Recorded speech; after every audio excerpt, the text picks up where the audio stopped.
Hello guys and welcome back to the channel. This story is about, what if Naruto was trained by Tobirama? If you enjoy watching my videos, be sure to like, subscribe, and turn on post notifications to never miss out when I post videos. Let me know down in the comments if you want more parts of this series. With all that said, let's start the video. Chapter 1, Discovery. It was a bright sunny day in Konohagakure, and one Uzumaki Naruto, aka Kyuubi's Jinchuriki, now 9 years old, was abusing his tiny legs running throughout the main pathways that crossed the village. He ignored the dirty looks he received along the way, getting used to them a long time ago. As long as he could remember, the majority of the villagers looked at him like that. He figured that his pranks were the issue. A bright smile could be seen on his face, though, as he had just came back from visiting a beautiful waterfall he had found near one of the training grounds. The mental picture was engraved in his head as he entered the Hokage's administrative building. Naruto ignored everyone inside the building as he ran past the hallways. He almost bumped himself against a man with silver hair that defied gravity, but managed to evade him, while running. The Jounin in person looked at Naruto's back before smiling and walking away. Ever since he was 7 years old, Uzumaki Naruto always enjoyed exploring the various sites of the hidden village in the leaves. The Sandaime Hokage shared with him once that a long time ago, before the village foundation, the entire area was a large forest, filled with caves and waterfalls. Every new site Naruto discovered he would then talk to the Sandaime about it in lively detail. The boy could feel the warmth of the old man's smile when the boy talked about the many sights in Konohagakure. The boy ignored the protest coming from the Hokage's secretary as he immediately barged inside the village leader's office, alerting the Umbu staff that protected the Hokage. Hiruzen Sarutobi, however, merely smiled at the energetic boy, already used to his antics, especially when the boy wanted to tell him about a new site he discovered in Konohagakure. Despite it all, he needed to scold the boy a bit for barging inside. Naruto-kun, how many times have I told you not to come in like this? Sorry Gigi, it's just that I managed to find another waterfall today and it's even more awesome than the last one. Hiruzen smirked as he looked at how happy the lad was. When Hiruzen took him away from the orphanage, he was worried about his state of mind. It was his hope that Naruto would have a normal childhood, or as normal as it can be, considering everything. Despite the fact that Naruto had no friends whatsoever, Hiruzen was glad that the boy had found such interest to occupy his mind. In addition, the usual pranks severely diminished, so the paperwork diminished. He heard the boy describing the location and smiled even more at the words described by Naruto to describe this new location. It was quite amusing to see a 9-year-old trying, but failing, to use big words.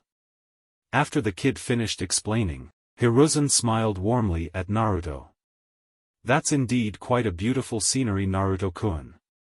The kid's face brightened at Hiruzen's answer. However, I do remember you're supposed to be at the academy right now. Just like Hiruzen expected and fought every urge not to laugh aloud, Naruto's exuberant face turned immediately into a deep scowl. But Gigi, it's so boring there, all we ever do is listen to Iruka-sensei's boring lectures. Hiruzen released a sigh at the comment he heard time and time again. The boy just could not settle down and focus. Right then, Hiruzen had decided to approach this matter more thorough. Perhaps, he could reach to Naruto using his hobbies and his dream of becoming a strong shinobi in the future. Naruto-kun, if you aim to be Hokage one day like you want to be, acquiring knowledge at the academy is crucial for an aspiring Hokage. Hiruzen smiled as the boy paid attention to his words, he always did. The most important knowledge is provided by the academy. Once you master the basics, it is much easier to improve your skills and abilities, which will only help you in the future. Trust me on this, Naruto-kun, it may be boring as you say, but if you work hard enough, you will have a very important edge. Do you understand what I'm saying? Naruto nodded, but he felt like he was receiving a reprimand from The kind old man to whom he respected dearly. Hiruzen caught on the downtrodden face and gently lifted Naruto's head to maintain eye contact. There is no need to be sad, Naruto-kun, all I want is for you to apply yourself harder at the academy, trust me, it will only benefit you in the future. Naruto nodded once more, now with a relieved smile on his face. I will try, Gigi, believe me. Just you wait, I will be the best student at the academy and I'll make you proud. The grandfather figure smiled dearly, caressing the kid's hair gently. You already make me proud, Naruto-kun, now go on then. And, don't worry about Iruka-sensei. I will explain to him that you had a small fever and could not attend today. Go home and think about what we just talked about. Naruto energetically straightened up and nodded resolutely, before running back towards the door. Hiruzen watched Naruto leave and wondered if the boy truly paid attention to his small lecture about the academy. The boy inherited his mother's energetic behavior, no doubt, but Naruto was also son of the Yondaime Hokage. Hiruzen mused that bright yellow hair and blue eyes were not the only inheritance he received from his father. With Naruto . No sooner had the boy left the Hokage's office, than he marched straight to a training ground he knew no one ever used. It was close to his apartment building, so he could see the training ground from his window. The kid always wanted to see awesome techniques, but he never got to, as no one used this location. Taking into account the stuff he saw at the academy, Naruto devised a small training regimen. Like Iruka-sensei instructed before starting physical exercises, stretching the muscles was important. That being said, he did the routine he performed at the academy with a couple of laps around the training ground followed by some sit-ups and push-ups. With that done, Naruto performed the set of katas he was taught at the academy. The training grounds had no targets to practice on, so he settled for the trees instead. The first ones hurt like hell, but Naruto pushed through the pain, thinking about what the Hokage said to him earlier today. For some reason he could not identify, every time he performed it at the academy, people would point at him and laugh at his expense. He tried asking what the funny part was, only to receive more mocking laughter in return. The teachers would simply brush his questions off, telling him to repeat the positions more and more. Like he was told before, he repeated the exercise, pounding on the thick tree, while trying to ignore the bleeding knuckles in his hands. When the pain became too unbearable, he stopped and took a seat on the ground for a moment. He figured that it was enough taijutsu training for the moment and started some chakra control exercises. He remembered that Iruka-sensei always told him to practice this exercise, as it would help his ninjutsu in the future. Naruto grabbed a lone leaf and placed it on his forehead. To the regular person in training, this exercise required very little effort, since most children have very little chakra to use. Naruto was the opposite, hence why drops of sweat began to pour from his face as he struggled to keep the leaf attached to his forehead. Of course, Naruto's difficulty was unfamiliar to the lad, as nobody ever stopped to inform him about it. All everyone said to him was that he was doing it wrong, but nobody bothered to explain what he was doing wrong. As it always happened, he was not able to hold it for long. The three regular ninjutsu practice wasn't much different from the chakra control exercise, as the techniques required very little chakra to perform. The kawarimi and henge were no picnic, but Naruto managed to perform it eventually. The bunshin, however, still eluded him, as the results were always the same. Naruto sighed in dismay as he saw the dead-looking clone in front of him. The same experience occurred throughout the day as he tried repeatedly, but with the same result.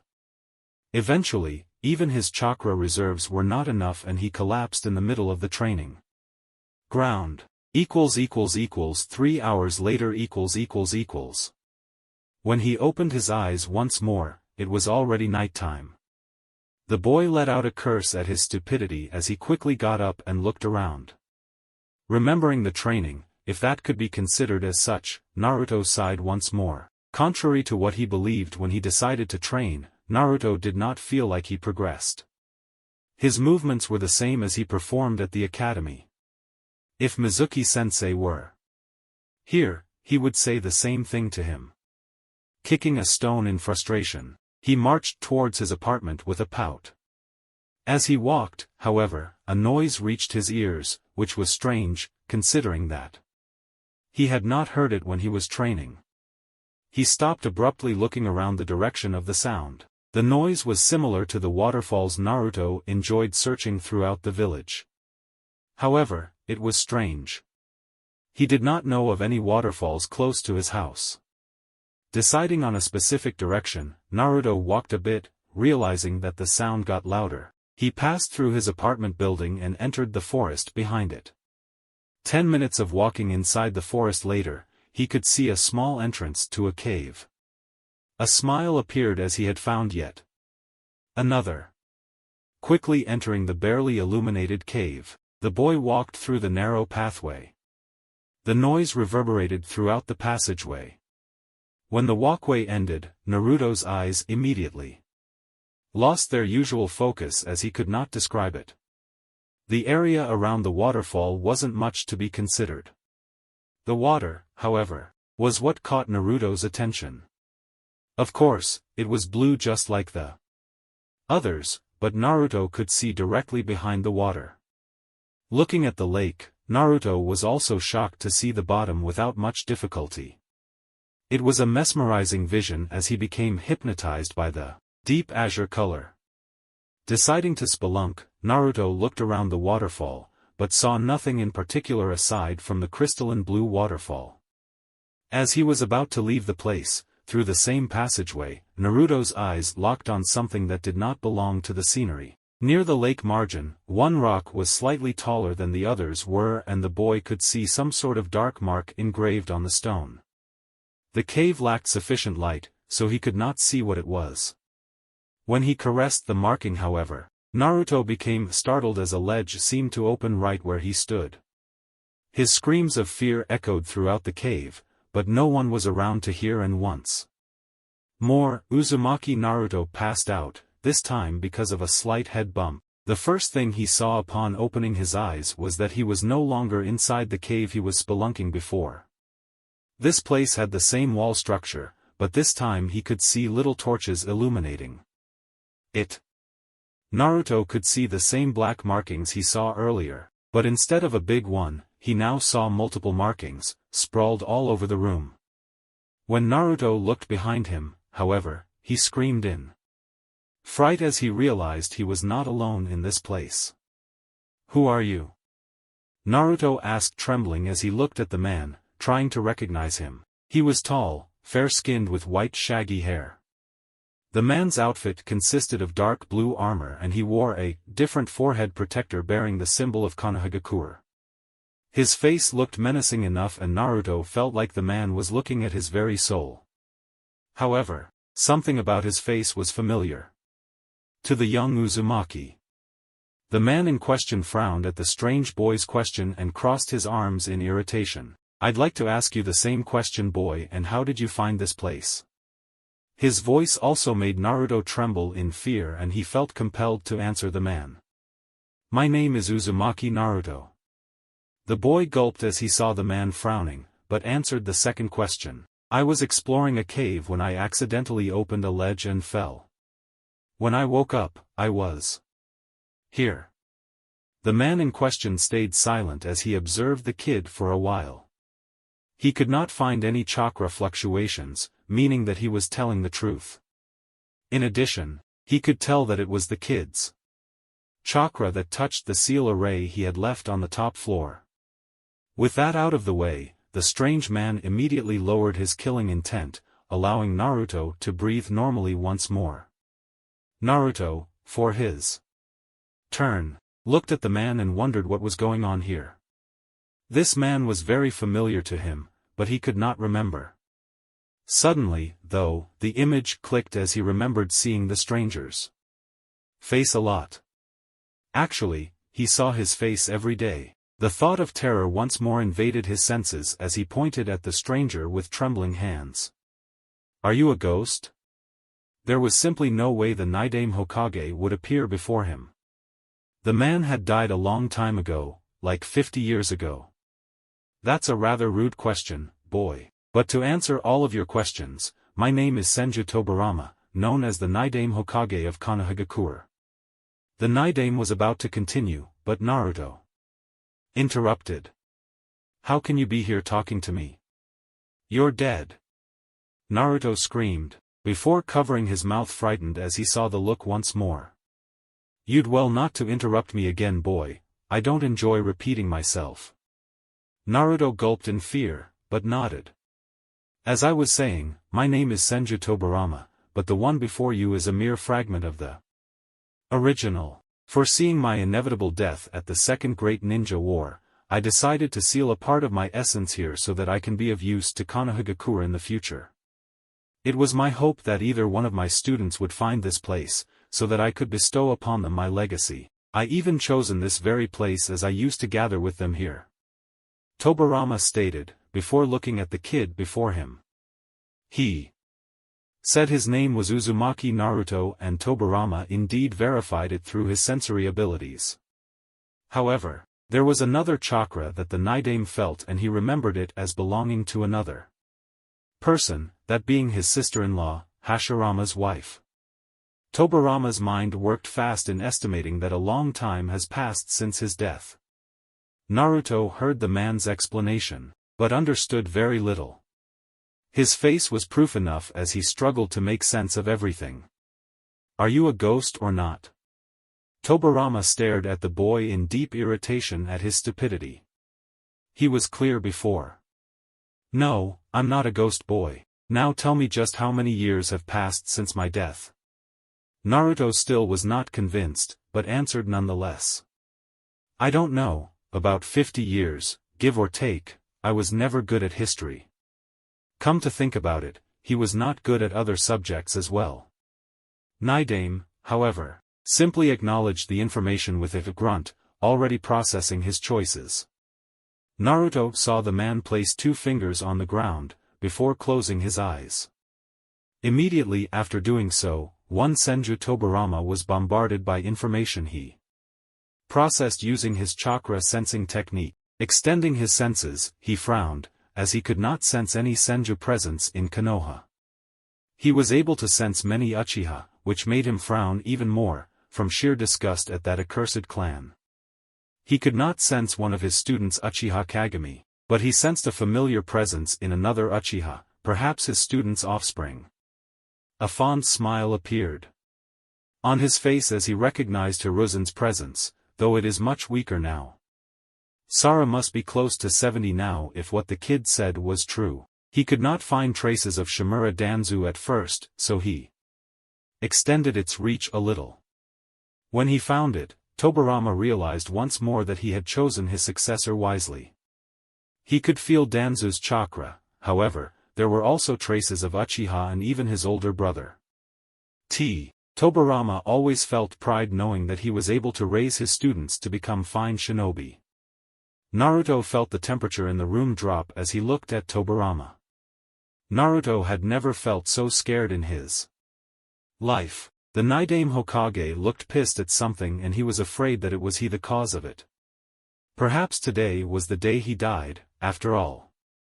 Taking a step back in fright, Naruto's foot moved a small stone, causing the Naidame to look at him right away with those menacing eyes. The pressure was still unbearable. Like before, however, the second Hokage stopped to look at the child more thoroughly. The intention behind sealing a part of his essence was for the Naidame to give his legacy to either one of his students. However, neither one of them were adequate right now. However, the boy in front of him. Tobirama always had the ability to find potential candidates. This boy's chakra capacity was on par with his own when he was a child, and it would only grow with time, even with the aid of the fox that was now inside of him. Naruto, in the meantime, wondered if he was seeing things. Perhaps the wound caused by the fall damaged his brains and now he was hallucinating. He was talking to the Naidame Hokage for Kami's sake. Tell me, boy. Naruto looked up abruptly, swallowing nervously. Hallucination or not, the Nidame's stare was quite fearsome. The very reason I am here in the first place is to pass on my knowledge so that Konoha can use it for its benefit. I had hoped that either one of my students would find this place, but they did not. You were the one who found this place, and as such, I have decided to grant you my legacy. All the knowledge I collected throughout my time shall be yours. Naruto's eyes widened at the prospect of learning from this man, but he immediately slapped his forehead in exasperation. Wait a minute, how could you be real? I don't understand. 1 minute I fell and hit my head, the next I'm sitting in some sort of cave talking to a man that was killed 50 years ago. Am I going crazy? Here, Nidame saw the boy pulling his hair frantically. Indeed, to a boy with no knowledge of the intricacies of Fuinjutsu, his sudden appearance like this was incredibly suspicious. At least, the kid had bothered to check Tobirama's facts before accepting everything at face value. My presence here was already explained to you. In addition, the mind can only produce certain scenarios that you've already been through before. It is simply impossible for your mind to create all this, even everything I just told you. Naruto blinked a couple times in confusion at the explanation, before his face morphed into sudden clarification. Tobirama saw it and could not help but show a smirk in amusement. The naivety of a child, he mused. Now, since we clarified that you're not hallucinating, I need you to tell me everything about your life, the skills you already possess and your weaknesses. In order for me to tutor you to the best of my abilities, I need to understand everything about you, and I ask you not to lie to me or alter the facts. I will know when that happens and will deal with it accordingly.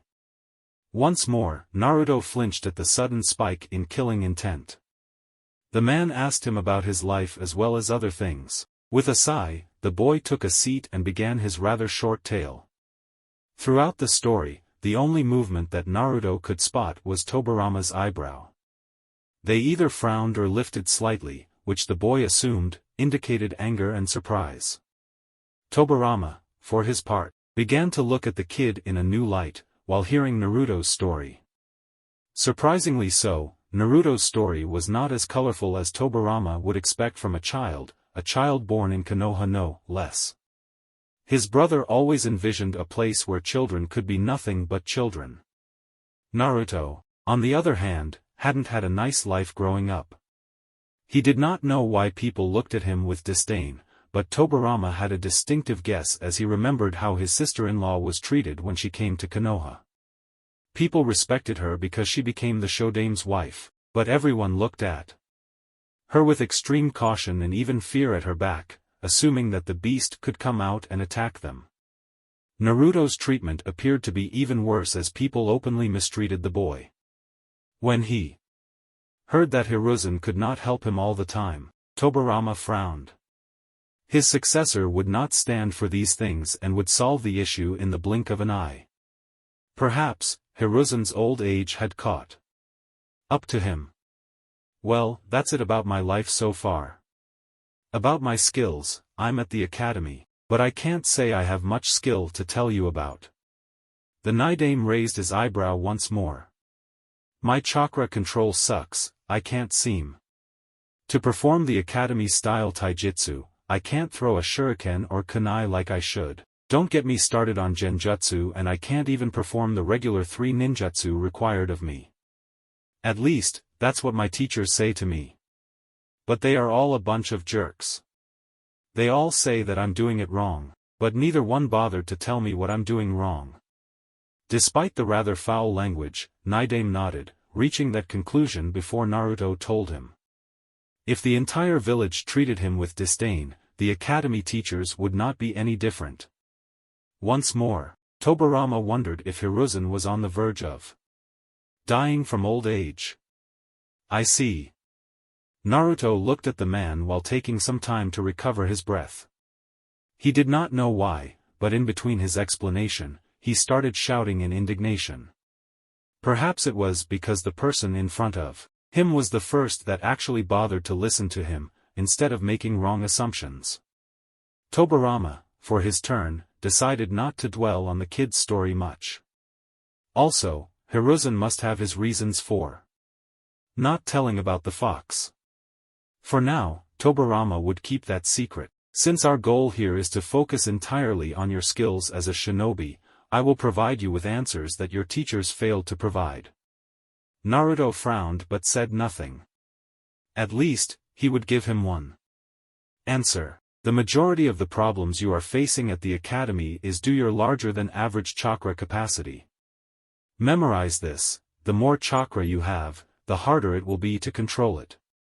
Genjutsu, the art of illusion, requires good control over your chakra. One with no sense of chakra control just cannot perform low-ranked ninjutsu. I shall aid you in correcting this as well as teaching you taijutsu and shuriken jutsu. With my aid, I can guarantee to correct all these in less than 3 months. Throughout this period, we can cover important topics for a shinobi, like strategy, infiltration and stealth. After the 3 months, I shall begin to teach you all of my techniques, one by one. Naruto looked at the man with wide eyes at such prospect. You really believe I can do it, sensei? Tobirama smirked at the term of respect. One aspect you'll learn from me is that I don't bother saying anything aside from the pure and logical truth. I would not bother saying so if I believed otherwise. Naruto smiled and nodded in appreciation. Okay, when do we start? Tobirama smirked at the eagerness, but he had to deal with one important issue first. Tomorrow, after the academy, you will come here and we shall begin. However, before you leave, we must take care of something first. When I created the seal, I had stored enough chakra to last this conversation. My extension in this place requires a steady supply of chakra, and I do not have said luxury. Naruto blinked once more in confusion and the Naidame began to understand that perhaps it was best if he used smaller words to explain things. At least for now he would adhere to it, but when they began to cover advanced knowledge, Naruto's vocabulary would have to improve drastically. In simpler terms, I need you to give me some of your chakra every day to sustain me. You could have said that from the beginning, sensei. But how can I train without my chakra? Naidame nodded in the negative at the question, as absurd as it was. I do not require all of your chakra. Depending on the level of your training, I shall increase the amount, but nothing too extreme. Naruto nodded once more with a smile on his face. He would make the old man proud and he would do so by training with the Naidame Hokage. Chapter 2, A Strict Coach. When Naruto awakened the next day, he first believed that the events of last night were nothing but a dream. He had every reason to considering that he just had a conversation with a man that should be dead for 50 years now. Still, the conversation was fresh in his mind, especially the part when the supposed Naidame Hokage told me about his high chakra capacity and that because of it, he could not perform most of the techniques that were taught at the academy. That fact alone made Naruto hope that what happened yesterday was not just a dream. If it were, then he would be greatly disappointed. His day started like usual, with a ramen breakfast. He got dressed quickly, without much concern for hygiene routines. The academy was the usual with Iruka-sensei focusing on lectures and Naruto doing everything wrong. The teacher did look at the boy with pity, but did not correct him otherwise. The boy thought about talking about his chakra problem with Iruka, but he thought otherwise. Naruto did not have anything against Iruka, but for some reason, he did not trust the man to keep what they talked about a secret.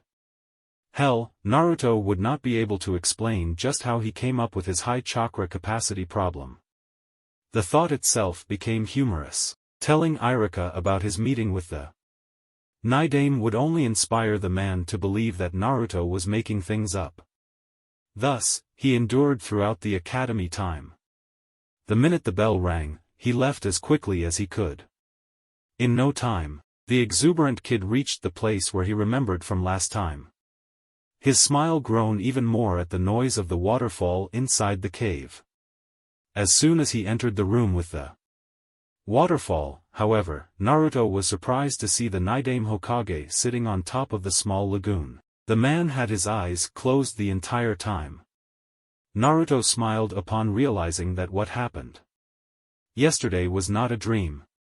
He was about to run and scream to the former Hokage, when the man opened his eyes and looked directly at the boy. Just the look alone was enough for Naruto to shiver on the spot.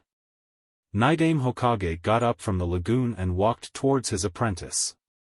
"Now that you're here, we shall begin." Naruto meekly nodded as he watched the man approach with dread. "As you explained to me yesterday, you need tutoring in multiple fields: chakra control, shurikenjutsu, taijutsu, ninjutsu and genjutsu." Naruto lowered his head in shame at the list of his flaws, but nodded regardless. Nidaime frowned at the sight, however. "Pity is a word I don't particularly enjoy. It is an emotion that will only hinder you in the future, be it pity at others and even self-pity. You said to me yesterday that no one ever bothered to tutor you properly, so the reason you have yet to grasp the basics is due to a gap in your teaching." Naruto blinked repeatedly, trying to grasp what the man was talking about. His confusion was evident on his face. Nidaime released a sigh once more. This kid needed a dictionary fast. In simple terms, you suck because no one bothered to teach you. "Oh, yeah, hey, you could have started with that, sensei." Naruto showed a pouting face typical of a child, to which Nidaime ignored. "I was not kidding when I said yesterday I would take us 3 months to cover everything. Now, time is of the essence here, so let us get started. First, can you explain to me what chakra is?" "Oh, chakra is what we use for ninjutsu, right?" Nidaime stood there waiting for more, but frowned when the boy stopped talking. "Okay, then, from the beginning." "You're partially right, but that's not what I asked. Chakra is essential to even the most basic technique. It consists of mixing physical energy present in every cell of the body and the spiritual energy gained from the mind.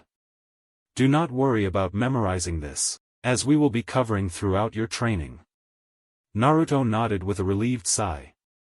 The man sounded just like Irika-sensei, and frankly, he was starting to doze off. "It is important that you understand this in a practical sense, not just the theory. Ninjutsu requires more physical energy and less spiritual energy, while genjutsu requires more spiritual energy than physical energy. We will now focus a large amount of time in your chakra control." Nidaime ignored a slight protest from the boy and continued. "There are many suitable exercises to increase your chakra control, the easiest being the leaf balancing exercise.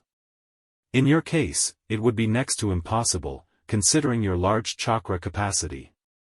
So that's why I burned the damn leaf every damn time. Stupid Irika-sensei for not telling me this. Precisely for this reason, we shall begin with a more chakra-intensive exercise, in my opinion, right up your alley. It's called tree climbing." Nidaime calmly walked towards the cave walls and placed one foot on the wall and then the other. Naruto's mouth started drooling as the man calmly walked up the wall as if he was walking on the ground. To perform this exercise, you need to focus chakra on the soles of your feet using the ram sign and then start climbing. If the stream of chakra is too weak, you will lose your footing and fall. If it is too strong, then, you will be pushed from the wall and fall as well. By my estimate, it shall take you 1 week to master this exercise, but when you do, ninjutsu and other chakra-oriented techniques will be much easier. Now get to it." Nidaime saw Naruto forming the hand sign, and then the blue aura around his feet. He already realized that it was too much, but he continued to watch the boy try to perform the exercise. As he expected, the brat took a couple steps before the area, which his foot stepped on, exploded upon contact. Naruto fell inside the lagoon with a splash. "You used too much chakra. Try again." The second time it was too weak and Naruto instead slipped and fell once more, cursing the man for falling once more. Naruto attempted the exercise for 2 whole hours but to no avail. The most he got was 10 steps up, before he slipped. Let us move on to another branch of shinobi arts. Try the tree climbing exercise every chance you get, even inside your house. Now, let us start with shuriken jutsu. Now Naruto's interest was piqued. Grab a couple and throw them at me. Naruto grabbed his whole lot of shuriken, before realizing what the man asked him to do. But what if I hurt you, sensei? Isn't there a target I can use? The absurd question rang in his ear and a vein popped on his forehead. Kid, if you managed to hit me, then I would not have lived for long as I did. Now stop wasting time and do as I say. Naidame stood there with his arms crossed as Naruto aimed the projectile and threw them. It was 4 total. None came even close to be considered a threat to a genin-level shinobi. Naidame could only imagine what his older brother would think upon seeing the damage that the teachers did to this kid. Naruto would be lucky if he even managed to graduate without the Naidame's assistance. Taking that out of his mind, Tobirama analyzed Naruto's every move in order to pinpoint exactly what he was doing wrong. Naruto appeared to be using the right hand, but he noticed that the wrist movement was too stiff. Normally, this mistake would be corrected immediately, but Tobirama stopped wondering about that. It was obvious at this point that Naruto had been deliberately denied proper training. Calmly, Tobirama stood next to Naruto as he taught the proper way to throw the projectile. The second time, the kid showed more proficiency, but was still not close enough to be considered a threat. Practice until your wrist hurts. Before, Naruto would whine like a kid, because he would always miss. Now, however, it was different. He now knew what was wrong and he practiced hard. Tobirama saw the kid throwing his shuriken time after time with a frown. He could see that the kid had talent, all it took was one single tip. He figured that by the end of today, Naruto would manage to aim the shuriken straight at him. However, today's target was for them to cover every field so that Tobirama could explain what he wanted of Naruto. Even if the kid managed to hit the target, he would still practice until bloody perfection. It was this way Tobirama used to train Hiruzen and the others and look at the results. 2 hours later, Naruto flinched in pain, after the throw, showing the end of the exercise. For today. One thing Naruto did not mention was his ability concerning hand signs.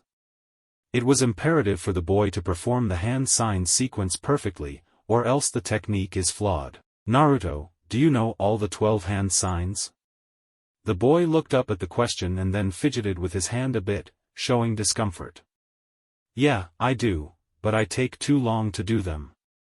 The teachers told me that I would never be a good shinobi because of it.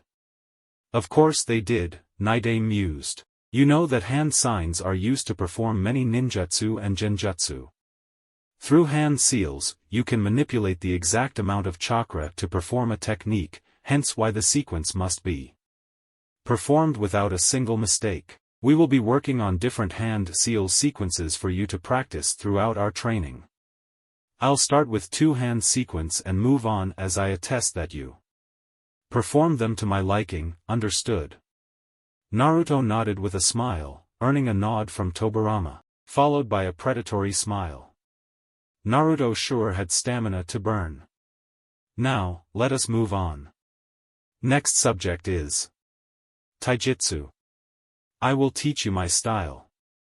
It is focused on agility and precise but also powerful strikes.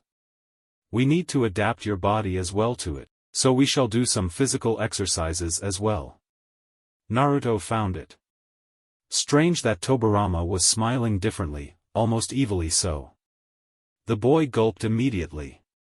When night approached outside, Tobirama saw the kid sprawled on the ground, his body aching all over the place. He could not help but smile when he saw the look of pure bliss in Naruto's face. You seem to be enjoying yourself there, brat. I did not take you for a masochist. A what? Tobirama's mood immediately sorrowed. That would take a while for him to fix. Never mind, I need to explain to you something important, so pay attention. Naruto looked at the man and took a seat with effort. He was never this tired before. Considering that we shall fix many of your weaknesses, in time, others shall see that you're improving. Naruto smiled at that, but Tobirama did not. If your growth is being sabotaged, as you told me, then no doubt they will be suspicious when you start to show improvement. Do not show everything you will be learning with me, or else you will attract too much unwanted attention to yourself. It's better that you show your teachers just enough to be in the middle of your class. Naruto looked in doubt at what the Naidame was talking about. But I want them to see that I'm capable as well. Tobirama narrowed his eyes in anger at the comment. You're training to become a shinobi, brat, not a circus clown. You never show everything you can do in a fight unless in life or death situation. The minute you do so, you lose your edge over the enemy. Tobirama had his arms crossed as he spoke with complete authority. The boy could not help but imagine Tobirama in the old man's place. Certainly, the old man had never spoken like this, at least not that Naruto had ever seen before. Do you understand what I'm saying? Naruto nodded in resignation in the end. He really did want to show off his skills, but the Naidame had helped more in one day than the academy did throughout his entire stay. Good, now go home and rest. Tomorrow we'll do everything again until you master it all. Naruto was aching all over the place and simply turned towards the exit, limping. It was good that the cave was close to his apartment, or else Naruto would have preferred to pass out right there in front of his teacher. His body ached in places he never knew existed, and despite it all, he could feel his improvement, just from one day under the Naidame's tutorship. He could only imagine how much stronger he would become in the future. 3 months later. Again. Tobirama ordered his pupil once more as he saw a flaw in one of the taijutsu katas Naruto performed. The kid's clothes were ragged and his face drenched in sweat. Still, Naruto was relentless in his training, performing everything with a content smile on his face. You can rest now. The kid nodded at his teacher and took a seat near the lagoon to freshen up a bit. As I stated when we began, in 3 months we managed to correct all your flaws. Your shuriken jutsu is now genin level and you managed to achieve the next chakra control exercise known as water walking. With that, you managed to perform all 3 ninjutsu required by the academy. Even though I believe my older brother is rolling in his grave right now at such low-level standards. Naruto came to know a lot about the man known as the Naidame Hokage of Konohagakure. When Naruto explained to him the requirements for graduation, Tobirama became mortified. He stated that when his brother founded the academy requirements was at least 3 times harder. In addition, Naruto learned that Tobirama valued perfection. He was only satisfied when Naruto performed it to his expectations, or else the genin in training would have to do it again. As I was saying, your taijutsu has improved greatly from that monstrosity you showed 3 months ago. Naruto nodded with a beaming smile. The man promised and the man delivered. Thanks a lot, Tobirama-sensei. The man in question nodded with a satisfied grin on his face. Your practical skills are now adequate for us to step up your training, but first I wish to ask how you are faring in other subjects. Throughout the 3 months, when Naruto became exhausted from the heavy workload, Tobirama would move on to test his mind. At first, the kid complained, but Tobirama silenced him by stating that chakra is a mix of both physical energy and mental energy. Thus, it was important to train one's mind just like one's body. Therefore, Naruto was drilled in history, geography and strategy as well as other related subjects that the kid would need in the future. Of course, the Naidame could not teach Naruto about the Sandame and Yandame's reign, as he was dead before that. Because of this, Naruto struggled a bit at the academy to learn those periods. Aside from this handicap, however, the kid's education improved, much to the Sandame Hokage's delight. As Tobirama instructed, Naruto rose in the academy rankings, now standing in the middle of the class. Right now I'm in the middle, I'm struggling a bit in academics and I'm improving in taijutsu, ninjutsu and shurikenjutsu. Tobirama cleared his throat and Naruto finished speaking. Not showing it all as you said. Are you observing your teachers and peers like I said? Naruto nodded, remembering how Tobirama would always tell him to observe his surroundings the entire time. The man also taught Naruto how to maintain his observation without letting it show. It was hard for Naruto, because the kid was too exuberant for his own good, despite dimming it down a bit, because of his interaction with the Naidame. According to Tobirama, Naruto needed to appear aloof to everything while using only his eyes and ears. In theory, it was easy. For a hyperactive kid with the chakra capacity of a jounin, not so much. He eventually corrected a few things, allowing him to maintain his focus without alerting either the teachers of the other students. Of course, a jounin would spot it easily, though. Mizuki-sensei sure look like he wants to kill me in my sleep. Irika-sensei is pleased with my improvement. The others are the same, I guess. Sasuke is the same as always, broody bastard believes he is. Kami incarnated. Tobirama was not surprised, as all Uchiha tend to believe they are gods because of their precious eyes. The Naidame Hokage was surprised, one day, when he sensed the Uchiha clan dying. One by one. He was more surprised when he sensed two Uchiha presences that survived the slaughter. In one of them, Tobirama even sensed traces of his brother's chakra, but it was rather faint. Aside from that, Tobirama theorized that the decision to exterminate the Uchiha clan was not exactly a move he would make. Despite his grievances with the clan, the Uchiha clan acted as deterrent to other villages' advances. Without them, Hiruzen's shinobi force was no doubt severely weakened. If his guess was correct, then Hiruzen was the one who oversaw this matter. A clan as important as the Uchiha would not be extinguished on a whim. Right then, seeing as you now have a firm grasp regarding your chakra and physical abilities, we shall move on and focus more on chakra. There is a reason I keep repeating the definition of chakra to you, my apprentice. Chakra is the mix between physical and spiritual or mental energy. Through the hand seals you now manage to perform to my liking, you can mold chakra into performing ninjutsu and genjutsu, as well as others I shall not focus on right now. This next phase of your training shall involve advanced chakra control, further training in taijutsu, ninjutsu and dispelling genjutsu. I estimate it will take the rest of the year for us to cover everything. Naruto looked quizzically at the man for a while. Why more chakra control? I thought the water walking was the last level, and why can't I learn genjutsu techniques? Naidame frowned, to which Naruto came to understand differently. When they started training, every time Tobirama frowned, Naruto understood as the man's anger towards him. Later on, the boy realized that the frown was merely the man's discomfort with having to repeat himself. Despite it all, the boy was curious, and he could very well blame the man in front of him for allowing him to be curious. I do not remember stating that water walking was the last level of chakra control. In fact, there are two others, which are more advanced.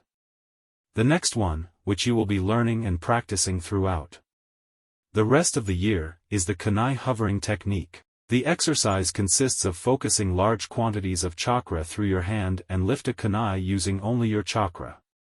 I will explain it more thoroughly, so don't make that face, it's annoying. Naruto wisely stopped and nodded fearfully. Despite the man not having much chakra, he still could control water like no one else. Those water whips hurt like hell.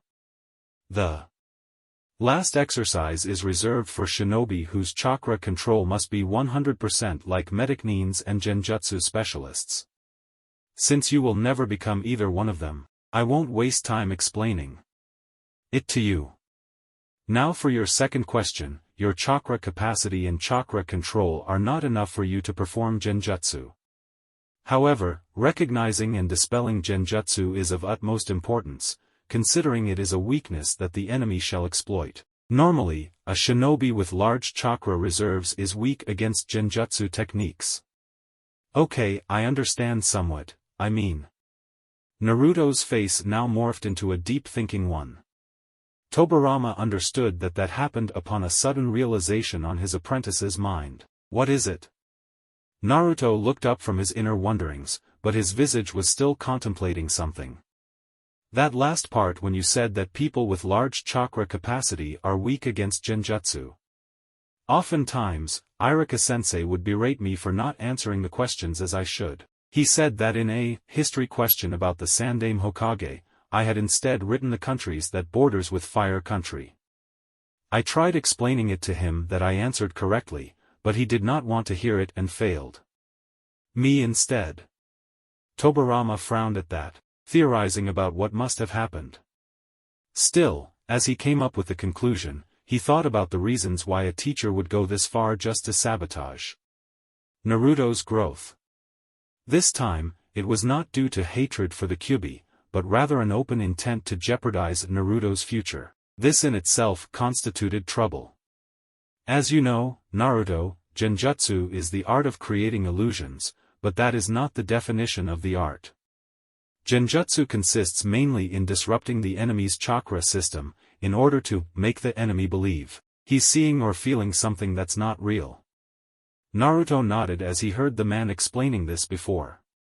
Now with that in mind, your teacher could very well have placed you under an illusion that you were answering a different question than it showed on the paper. Naruto's eyes immediately widened and his mouth was hang open. Irika-sensei would not do that, for sure. It must be Mizuki team. Throughout these 3 months, Tobirama gave him answers that he always craved for. After all the answers were given, the boy felt like shit. Tobirama already expected that as Naruto tended to behave like that on occasions in the past. Do not waste time feeling miserable about this. You cannot expect to know these things right now, and it's expected of an academy student to follow the teacher's teachings. Naruto nodded at his teacher's words, knowing that Tobirama would not concern himself with trivial situations such as these one. Now, as far as ninjutsu is concerned, I shall teach you a few techniques that can aid you in the future. You must remember that being a ninjutsu specialist is not simply unleashing techniques left and right. You must consider a number of factors in the middle of the fight before choosing an adept technique to use. First, it's the environment which you find yourself in. For instance, if you are in a restricted place, medium to long-range type techniques are frowned upon. Second, it's the amount of chakra you still possess, thus you must know how much chakra you need for each technique of your arsenal. Third factor, but no less important, is precision. No matter what your choice will be, you must take into account that the enemy will not simply stand still, nor will he give you ample time to perform the technique that may kill him. Naruto let out a giggle at that last one. Tobirama enjoyed speaking with sarcasm. You will need techniques that fits your fighting style. Learning something you will never use in a battle is a waste of time and effort, in my opinion. What about elemental ninjutsu? Tobirama could not help but smirk at the eagerness. That will come afterward, kid. First, you need to understand and control your chakra better, as well as memorize the principles of ninjutsu on the battlefield. Elemental ninjutsu is too advanced, and no apprentice of mine will attempt something he is not a master of. Naruto nodded as he then proceeded his taijutsu practice for the day. The next phase of his training will start tomorrow after all. Next day. As per Tobirama's instructions, Naruto had a small change in his wardrobe, nothing major as it would attract unwanted attention. Instead of his jumpsuit, Naruto kept only his pants, going for a brown t-shirt. Instead, since people could still see bright orange, no one thought much about it. The genin in training did his routine at the academy, performing slightly worse than his full capabilities. However, to the trained eyes of the Nara clan, Naruto needed to cover his tracks a little better. Despite being troublesome, one Nara Shikamaru looked at him from the corner of his eye. 1 month ago, he noticed a slight difference in Naruto's behavior. Others did not even bat an eye, but the little genius knew something was off. Naruto was the dead last of their class. He did not show aptitude for most assignments. The change, however, was subtle. He would last 10 seconds longer in taijutsu practice. He would hit the shuriken and kunai target 2 times when before he missed all of them. Even in academics, the boy improved, also in a subtle manner. To the untrained eye, all of this showed nothing but slight improvement. It was bound to happen to everyone, after enough time. Last week, though, his performance improved once more, this time hitting 4 shuriken and 3 kunai. Shikamaru's dad always said that their clan's intellect was above others and that Shikamaru should learn to trust his intellect. After spending time observing the blonde kid, Shikamaru came up with a conclusion. Naruto was more skilled than what he showed at the academy. Sure, Shikamaru did the same thing, showing just enough effort to pass, but he did not expect that the class clown would do the same. Come to think about it, now the Nara genius was at a loss. He did not know whether Naruto did this from the very start. As he watched Naruto throw kunai, he could see that the kid deliberately threw a couple off target. As usual, the others laughed at him, either those who scored less than him. Normally, what would follow was Naruto screaming at the rest that he would be Hokage someday. Surprisingly. So, the troublesome dude just shrugged it off and walked to the end of the line, but Shikamaru could see a faint smile on his face, a content one at that. Shikamaru resolved to confront the kid about this recent behavior. When the break came, the Nara heir searched for Naruto, but he could not find the damn kid anywhere. Usually, it was so easy to find him because of his hideous orange jumpsuit, but he remembered that it has been some time since he saw him wearing it. That in itself only served to increase Shika's curiosity. He dropped the search when his best friend Chuji appeared offering some chips. He then followed the chubby friend to a small table as they began to talk about something. Naruto looked down with a frown, sitting on the academy building rooftop. Naruto did see that Shikamaru took notice in his actions and decided to avoid direct confrontations. Tobirama-sensei did say that Naruto should watch out for members of the Nara clan. In his opinion, they were too smart for their own good, not to mention rather intrusive at times. Despite it all, Shikamaru was not the reason Naruto was on the roof right now. He was rather there for the view of the entire city as well as the forests that protected the village. He could see the occasional blurs traveling through rooftops as well. Because of Tobirama's training, Naruto became more adept at spotting movement. He would follow the blurs and look at them with envy. How he wanted to graduate and become a genin, Chunin, Jounin. Naruto still visualized the top goal, but he became more realist after his talks with the Nidaime. Becoming Hokage means that your strength and ability is beyond question even to the elite of Konoha, Tobirama said. Not only that, but the Hokage needed as much experience as possible in order to make the right and the needed decisions. The only way for Naruto to reach that goal was to climb through all the possible positions in the shinobi hierarchy. One goal after another, he and Tobirama concluded. When the academy ended, Naruto did the same thing he always did right after school, meeting his sensei for his new training regimen. The others looked at his fleeting back and wondered where that kid ran off to every day. The sudden lack of pranks was a welcome sign for everyone, however. None of the civilian population enjoyed it and surely, no one missed it. Inside the cave. As soon as Naruto entered the cave, he was assaulted with water whips. Narrowing his eyes at the sudden attack, Naruto focused chakra through his feet and evaded the attacks.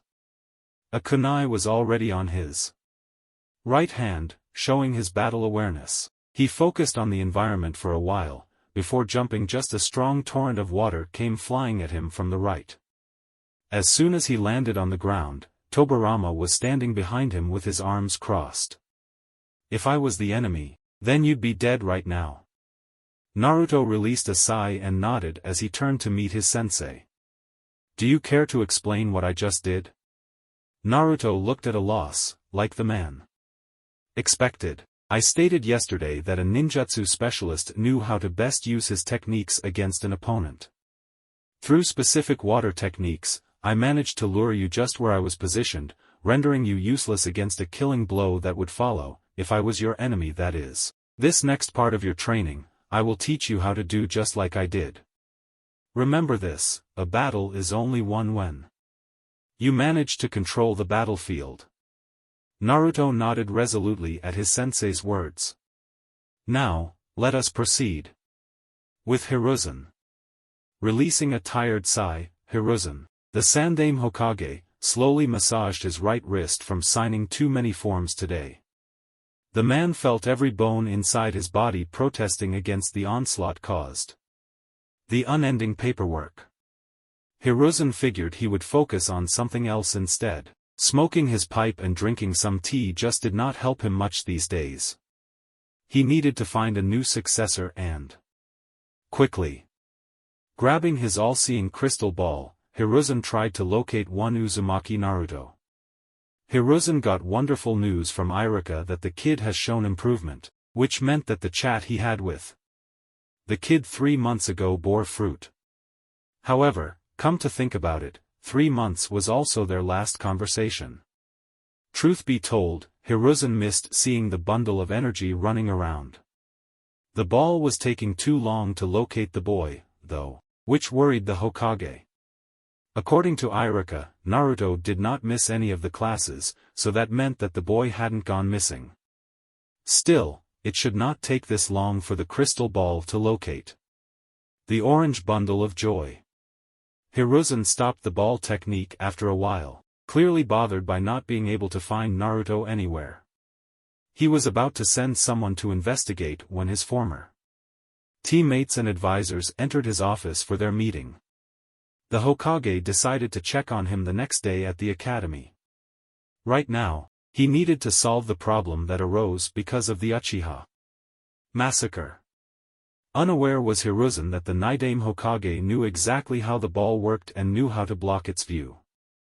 The training started out with his new chakra control exercise, and as Tobirama expected, Naruto was not doing very well. It consisted of hovering a kunai using only chakra from the hand. Too much chakra, and the kunai would fly away. Too little and it would not leave Naruto's hand. As expected, Naruto would overload the chakra and send the kunai skyrocketing. The first few times it was rather amusing to see the 9-year-old kid scream in fright at the flying kunai. When the day ended, Naruto felt the immense fatigue of trying to control his chakra to such a degree. He managed to achieve the necessary amount to sustain the kunai, but the projectile only hovered for about 2 seconds. Tobirama settled a partial objective of 1 minute and 10 minutes as the final objective. As I said before, it will take time for you to master this level of control. Now, I shall tell you about some ninjutsu techniques that will help you immensely. Despite breathing hard and laying on the ground, Naruto did show a determined smirk. First technique favors agility and shall aid in your taijutsu. It is called Shunshin, body flicker technique. This ninjutsu is a high-speed movement technique, allowing you to move short to long distances at an almost untraceable speed. Tobirama could already cut Naruto's giddiness with a knife.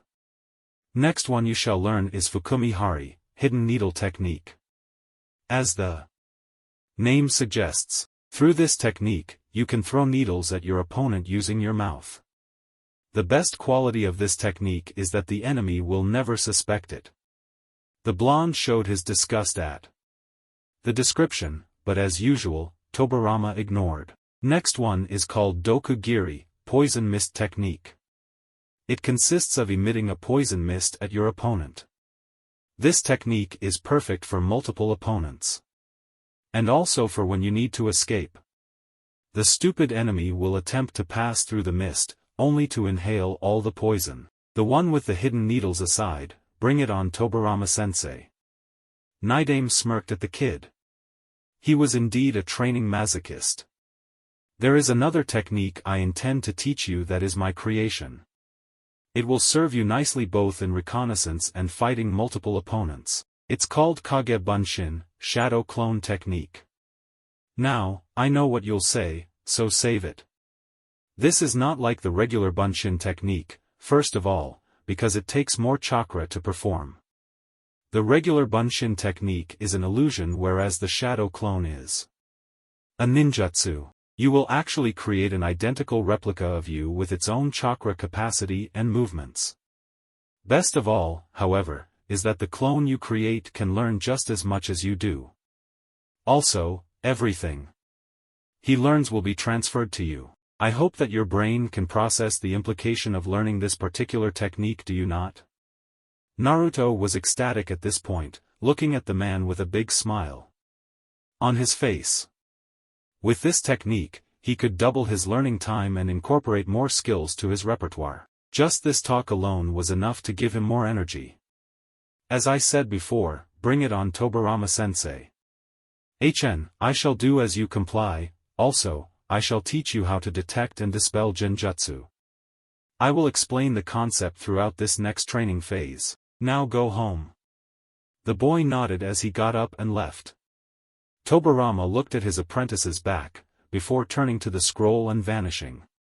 His presence was solely due to Naruto's chakra constantly pumping the seal, so he could not afford to be careless, or else his legacy would be lost forever. The thought alone made him ponder. He needed to make contingency plans and fast. Chapter 3, Learning the Elements. October 10th. Today was the date of Naruto's 10th birthday and he was walking together with the Sandame Hokage towards the boy's favorite restaurant. As soon as they arrived at the ramen stand, they placed the orders and conversed while waiting for it. The conversation topics were varied in nature, but most of the topics focused on the boy's small but constant progress in the academy. It was not enough for Naruto to be in the top 10. But now the boy was firmly in the middle of the class in terms of overall skills. Taijutsu and Shuriken Jutsu were his best subjects, with ninjutsu and academics following closely behind. Hiruzen even noticed, throughout the conversation, a couple of advanced words in his vocabulary and could not help but praise the lad for it. I'm thrilled that you are improving in your studies, Naruto-kun. I guess that talk we had really helped you. The boy had his mouth full with ramen and ate it all, before responding. Thanks Gigi. Yeah, that talk helped big time, you know. I now fully understand the contents in the academy books. Hiruzen nodded, deeply pleased to see that the boy had also learned some manners as well. Normally, Naruto would speak with his mouth full. That's good. Now as you're working hard at the academy, I wanted to give you something for your birthday. Naruto stopped eating and looked at his grandfather figure with glee in his eyes. For real, Gigi, thanks, what is it? It is your hat, isn't it? I knew it. Hiruzen smiled at that, feeling content with the boy's progress and already making predictions about the boy's future achievements.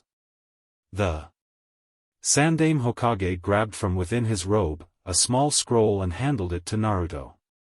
The boy caught the item with a frown on his face, much to Hiruzen's amusement. He really wanted to take a photo of the boy's face once he saw what was inside the scroll.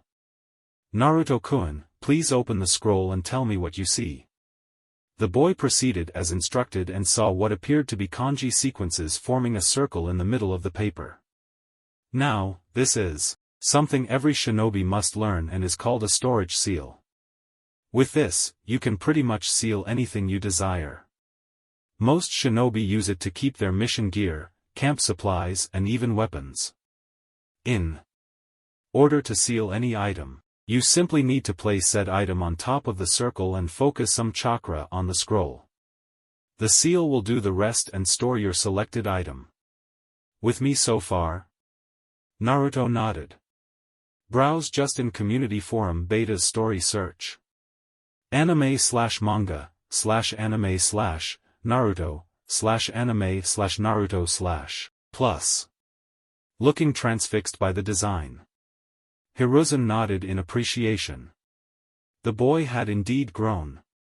The Hokage half expected looks of doubt and a lot of questions, but the boy surprised him once more. Okay, once you sealed the item, you simply do the same procedure in order to unseal it. Naruto nodded with a smile on his face, satisfied with the newly acquired knowledge. Now Naruto-kun, let's see if you understood what I explained. Go ahead and unseal your gift. Blinking twice since he believed that the gift was already given, Naruto beamed in glee at the second gift. He placed one hand on the circle and made the hand seal taught by the Hokage. A popping sound emerged, followed by some smoke, and Naruto's mouth simply opened wide. The boy held in his right hand a brand new shinobi katana. The scabbard was black in color and had no design whatsoever. However, to Naruto's eyes, at least, it was perfect. With his other hand, Naruto grabbed the hilt, noticing how the band adjusted to his hold. Pulling the blade out, the sword's newest metal reflected the sunlight and nearly blinded the gaping boy. To Hiruzen, the boy was now as giddy as ever before. As I said before, this gift was to reward you for your improvement and hard work. I urge you to always improve, because it will only benefit you in the future. Naruto nodded, remembering the words of wisdom from his secret sensei, and that if he had really showed everything he was capable of, he would have been close to the top of the class. Still, Tobirama sensei was quite clear on keeping his full potential a secret until his graduation, and Naruto owed the man enough to abide by his rules. I will. Gigi, thank you so much. You are most welcome, however please refrain from taking the sword to the academy. You will not be needing it there. If you show much promise with kenjutsu, then I can supply you with introduction scrolls to a style practiced here in Konoha. Naruto nodded and then sealed the weapon inside the scroll. Their lunch progressed nicely with some small talk shared between them. Naruto was curious about the past Hokages and asked many questions about the Shodame and the Nidame Hokage. Hiruzen thought that the boy worshipped the Yondame, but answered regardless. Hiruzen paid for their bill and bid Naruto goodbye, already dreading the amount of paperwork he had to read. Inside the cave, the genin in training bid farewell to the Hokage before running straight towards the cave where Tobirama sensei was. As soon as he went inside, Naruto saw another one just like him working on taijutsu katas. Another Naruto was busy going through the ninjutsu he had learned from Tobirama sensei. There was a third Naruto conversing about genjutsu disruption techniques with the Nidame Hokage. Said. Naruto turned to the one that entered the cave and smiled. How was the meeting with Gigi? Oh, you will learn all about it soon enough, boss. I do not want to ruin the surprise. The Naruto who met with Hiruzen was actually one of the shadow clones. The clone tossed the scroll with the sword to the original one, before dispelling and sending the information to the original. All the clones in the cave stopped what they were doing as the information came back to them. All of them showed grins of happiness, while the original unsealed the sword he received from the Sandame. Tobirama saw the artifact in Naruto's possession and could not help but feel some sense of nostalgia. To believe that Saru had kept it all those years.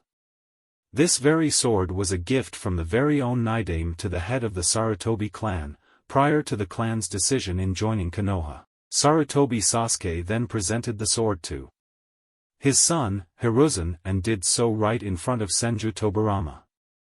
Naruto, let me see the sword for a second.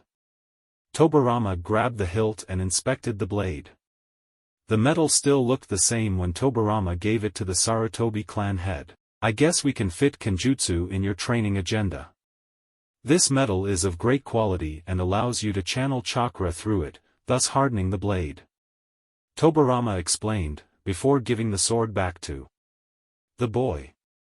It is important that you treat this sword with great care. With time and without repair, the sword starts to rust and it becomes useless.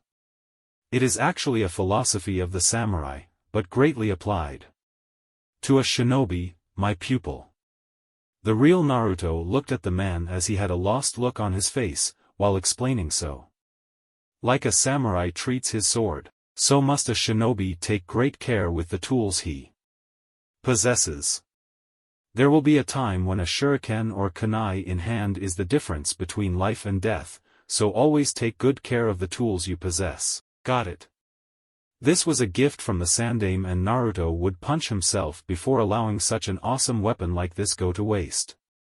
Make sure that you do. Now, we have managed to cover a lot of ground here. You learned the advanced chakra control exercise as well as the 4 ninjutsu I taught you. You can already disrupt B-ranked illusions. Taijutsu and shuriken jutsu are greatly above my expectations.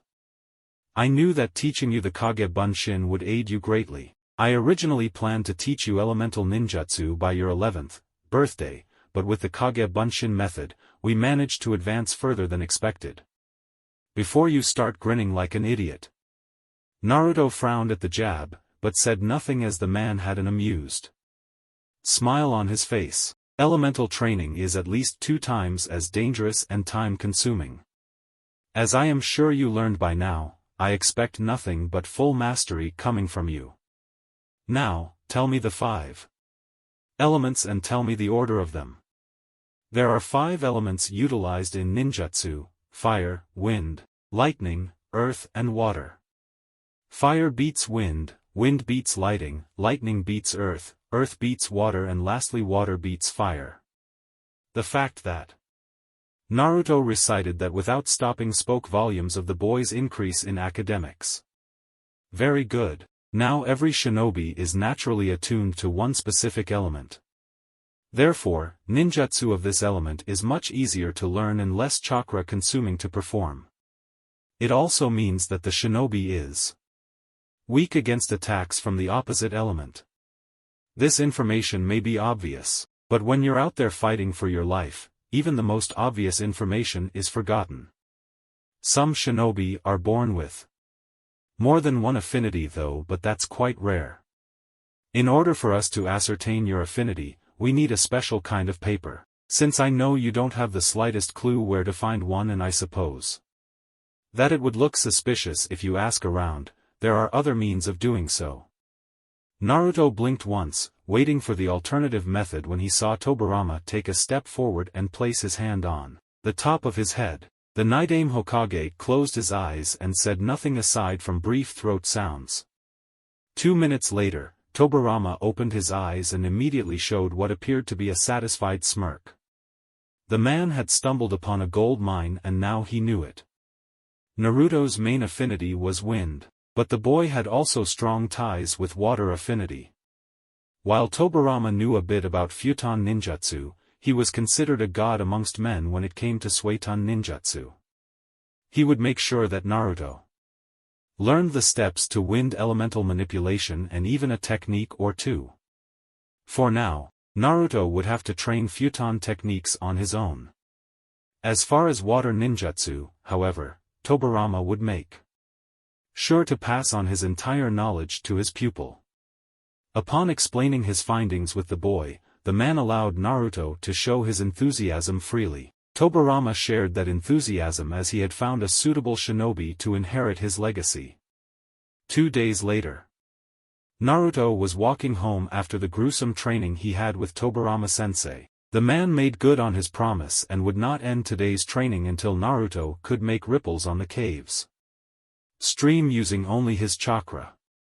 It was the first step to water manipulation, Tobirama explained.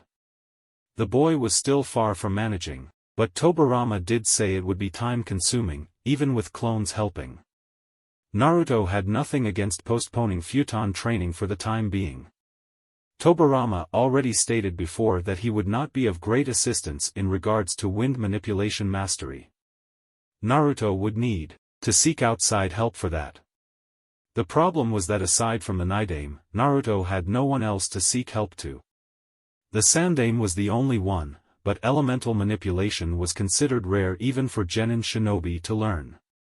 The boy figured that he could find something in the library, but he didn't have his hopes up. Said information was limited to shinobi only and he had yet to graduate from the academy. Naruto was about to climb the stairs of his apartment building when his nose came to life. The smell was simply incredible. He looked to the woods close to his apartment and was startled when he saw a small fire. Acting on his curiosity, Naruto entered the woods and was surprised to see an old man sitting next to the fire, working on what appeared to be a stew of some kind. His nose located the source of the smell and Naruto began to salivate in anticipation. "Oh, welcome, young one, are you hungry?" The voice awakened Naruto and made the boy look at the senior individual. He appeared quite old in Naruto's opinion, perhaps older than the Sandaime. He wore a mesh armor shirt under a short brown, sleeveless kimono with a pair of gray paints. Referring to his question, Naruto was not so hungry, however the smell alone had brought a deeper sense of hunger. The elder took a plate and poured some stew, before offering it to the blonde. Naruto continued to drool, but instead he stared at the stew, wondering if he really should, considering that he had never met this man before and was already accepting food from him. "It's not poisoned, I assure you, young one, please do keep this old man some company." Eventually, Naruto relented and ate it all like it was no tomorrow. In no time, Naruto had 2 more helpings. His stomach threatened to burst through Naruto's clothes. "Neji-chan, this is very delicious." The old man let out a warm laugh. "Glad you like it, Naruto-kun." The lad narrowed his eyebrows instantly. "How do you know my name?" Once more, the same laughter came out from the man's mouth. "I've been a shinobi for well over 50 years now. There are not many in the village I do not know by name. Also, I am good friends with the Sandaime Hokage and he has talked great things about you." Naruto relaxed immediately and smiled at the elder shinobi. Any friend of his Jiji was a friend of his. "My name is Kosuke Maraboshi, nice to meet you." The two began by exchanging introductory conversation about each other, until Kosuke offered to cook something more. "Seiji-chan, you must be quite strong then. 50 years training and doing missions, I mean, you must be at least a jounin." "Actually, I'm a still genin, Naruto-kun." 3, 2, 1, "What? How can you still be a genin? That's not possible." The man laughed once more, but said nothing. Naruto just kept working his brain trying to understand this old man's situation. He remembered the old man Hokage saying once that some shinobi in Konoha were promoted to Chunin or Jounin and did not even reach their 20s yet. How could this man remain a genin for so long? Remembering about Tobirama's teachings, Naruto could see many inconsistencies with this story. That being said, and taking into account that this Kosuke person was not lying, perhaps there was more to this story. Deciding to change the subject, Naruto asked more questions. "Well, at least you got to fight alongside a lot of powerful shinobi, right, Ji-chan?" "Oh yes, many powerful one indeed. Konoha's White Fang, the Sannin and all the Hokages, except our esteemed Shodaime." Naruto smiled at the man, wondering about how it would be to fight alongside them. "You know, Ji-chan, I've researched a lot about the Nidaime, but the history books does not specify much. How was it to fight alongside him?" Kosuke looked at the little bundle of joy and could not help but show a tender-looking smile. Normally, such an exuberant kid would not have the patience to sit and talk with the elderly. In addition, in Kosuke's mind and even Hiruzen's, the boy's hero was the Yondaime Hokage. Nevertheless, Kosuke complied with the request and looked to the skies. "Senju Tobirama-sama was a man of great power, young one. Just his presence alone commanded respect. People would always see the Shodaime Hokage for the man's many achievements and strength. However, while people revered Senju Hashirama, Tobirama-sama was the one responsible for truly managing the village, with the exception of the academy that Shodaime oversaw it personally. Tobirama-sama would pick missions that he would go personally and thus selected other shinobi to go with him. His Suiton ninjutsu was considered a legend in the field and many of our enemies would not dare face the man. However, the Naidame Hokage had many other skills that were equally feared. Naruto nodded, feeling quite pleased with having said man teaching him how to become a real shinobi. 2 years ago, Naruto would boast to the world that he would the Hokage, however inside he felt inferior since he was never able to show any Tobirama's help. Naruto was now able to progress further and further, until the point that becoming Hokage was not simply a distant dream, it now became a possibility. Naruto-kun. The boy looked at Kosuke. You seem distracted about something? Is something on your mind?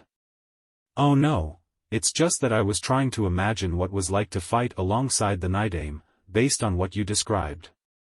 Kosuke smiled with a nod. You seem to speak quite fondly of him. I remember Sandame-sama telling me that you idolized the Yondaime, though. Naruto nodded.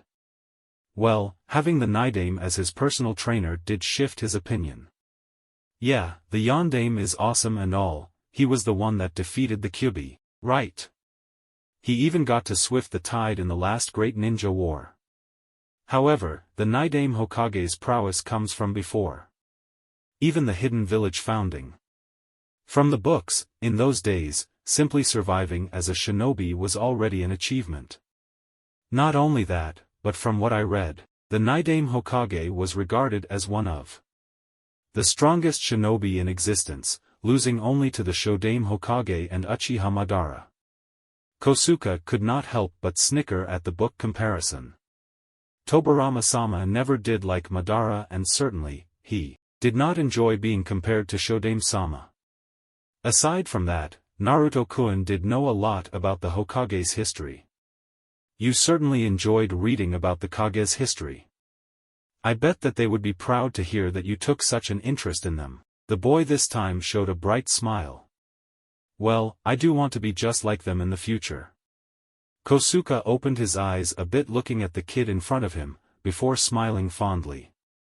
Hiruzen was right, Naruto-kun was indeed quite interesting. The conversation continued for a while, before Naruto bid the old man farewell. Kosuke appreciated the company dearly and invited the kid for another dinner anytime. Next day. After the academy, Naruto started his training in earnest, working his chakra through hell and back in order to learn water manipulation as per Tobirama's instructions. So far, the boy, even with the use of his clones, barely learned the first phase, but Tobirama knew it would take time. In his mind, it was better to waste more time in learning the fundamentals, because then Naruto could learn the most advanced subjects faster. It was like an engineering project. It takes more time to design the project than to perform the actual construction. That way, once the construction starts it wouldn't be hindered by outside interference. Also, the kid had advanced chakra control, so by Tobirama's estimate, he should finish both the first and second steps today. The clones all worked in different sides of the lake, until one short burst of chakra from all of the Narutos managed to form ripples. Senju smirked. Naruto could already perform C-ranked ninjutsu with this level of control, but the man would wait until Naruto learned all 4 steps. It was necessary to reach Tobirama's level. Excellent, now let us proceed with the second step. You learned how to make ripples. Now you shall learn how to manipulate the water into forming a whirlpool like this. Watch. Naruto watched as Tobirama landed his hand on the lake and manipulated chakra. The boy saw that around the man's hand, a spiral formed until the entire area became a water tornado. Use your chakra and imagine it swirling around your palm while the palm is on the water surface. Start by transforming the entire lake into one gigantic whirlpool. Your control will improve when you manage to make it smaller and smaller until it barely circles your hand. Get to it. Oh, and I will be taking a bunshin to teach some kenjutsu katas. The clone will memorize it, but it will be up to you to train the movements and perfect them in time. Remember. That Kage Bunshin training will not make up for hard work. I know, sensei, I was wondering about my other affinity, wind. How do I get to train it while I'm focusing only on water? Getting stronger is good, but getting ahead of yourself is not. Patience is required in a shinobi's life. Even with the Bunshin, learning two affinities at the same time will do more harm than good. You won't be able to fully assimilate the intricacies of each element at the same time. It is important that we focus 100% of our time to each task, before moving on to the others. As I told you, while I know of the steps required to learn wind manipulation and even a couple of techniques, I cannot help you as much as I can with water. Perhaps it will be prudent to leave wind manipulation aside for now. And resume once you graduate and is transferred to a Jounin sensei. He or she can perhaps supply you with the knowledge you require. Okay, I understand. Also, after graduating, I can have access to the shinobi section of the library. Tobirama nodded, before seeing the boy return to the task of finishing the second step. That too, now stop wasting time and do it already. I expect you to finish this exercise today. Naruto gulped nervously at the look Tobirama sent him from the corner of his eye. The man was no stranger to the old water whip method of making sure that his student stayed focused. 2 months later. Okay, mold chakra in your stomach and inhale through the nose, hold it in and then exhale it all out at once. Suiton Mizurappa no Jutsu, water release, violent water wave technique. Naruto joined both hands in a praying fashion as he inhaled, before expelling a strong jet of water at the waterfall. Tobirama stood by the boy's side, inspecting the attack while it was performed. In his eyes, the boy was already proficient and will only improve in due time. The second step actually ended up taking Naruto an entire week to finish, due to his large amount of chakra. The third step involved primarily about the level of control regarding the water inside Naruto's body. Aside from this project, Tobirama had also drilled Naruto's clones with different kenjutsu positions and even got to tutor him on battle plans involving the sword. Tobirama now felt confident enough that Naruto was ready for the fourth and last step of water manipulation mastery. In fact, Naruto was clueless, but there were only 3 steps needed to be proficient in water ninjutsu. The fourth step was purely Tobirama's creation as it allowed him to use water techniques even without a nearby water source. My student, you've come quite far in your training and now it is time for me to pass on the first part of my legacy. Follow me please. Naruto nodded as he watched Tobirama step into the water and walking casually towards the waterfall. As I explained it you, water is an abundant element of nature. You are able to find it in almost every place you look. Suiton ninjutsu divides in 2 types of techniques, the ones where you use the water within your body and the ones you use outside your body. A true master of Suiton ninjutsu, however, does not need to rely on any nearby source of water, and I shall pass on this knowledge to you, so that it may once more benefit the village. Naruto nodded as the man took a seat right below the waterfall. The heavy water bombarded the man's blue armory, but he did not appear discomfort. The fourth step to mastery is to learn how to use water ninjutsu by using the water molecules saturated in the air. Naruto looked ignorant of the subject, but the man learned his patience. Naruto was a fast learner. The air molecules are composed mainly on 2 chemical substances, called hydrogen and oxygen. Both these substances together form water molecules, which for a Suiton master is an unending source to be used. Now, come sit by my side and focus on your chakra. The boy did so and immediately flinched at the water pressure. Close your eyes and spread your chakra through the entire lake around you. The key to this exercise is to become one with the very element. Naruto did as his sensei told and closed his eyes, attempting to ignore the discomfort. According to his sensei, the water element was unlike all the other elements. Its nature was calm and serene, but anytime and if used properly, it could become quite fearsome. It took a while but eventually, Naruto got used to the waterfall bombarding his shoulder. In his mind, all he could think of was the deep sapphire color of the water he was seating on. Senju Tobirama looked at his student and smirked. The boy was ready to receive his legacy now. When Naruto opened his eyes, Tobirama could see himself in the boy's eyes. Like the water they were seating, Naruto needed to be calm and serene in nature, but perfectly capable of being quite fearsome when needed. You're now ready to learn Suiton Ninjutsu. Naruto nodded in determination. After achieving the end of the water manipulation training, Tobirama drilled the boy, teaching him a couple more water ninjutsu for him to practice, the Suiton Suijin Hiki, water release, water wall technique, and Suiton Suidanya, water release, water severing wave technique. The last one was highly offensive and it consisted on spewing a high-pressure water stream that was powerful enough to cut cleanly through several thick trees. Naruto learned how to use the water molecules as source, so the water techniques required less hand seals and even less chakra than necessary. Also, Naruto's clones learned the kenjutsu katas taught by the Naidame, who firmly believed that Naruto could use his futon affinity to use it in conjunction with kenjutsu. With that thought in mind, Tobirama started teaching the first step to wind manipulation.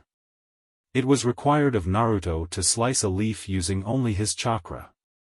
Unlike before, Tobirama left the clones in charge of learning wind manipulation. Naruto would focus exclusively of honing his physical skills, hence Tai and Kenjutsu. The clones allowed him to master the positions and battle strikes, but Naruto needed to be able to perform those movements like it was second nature to him.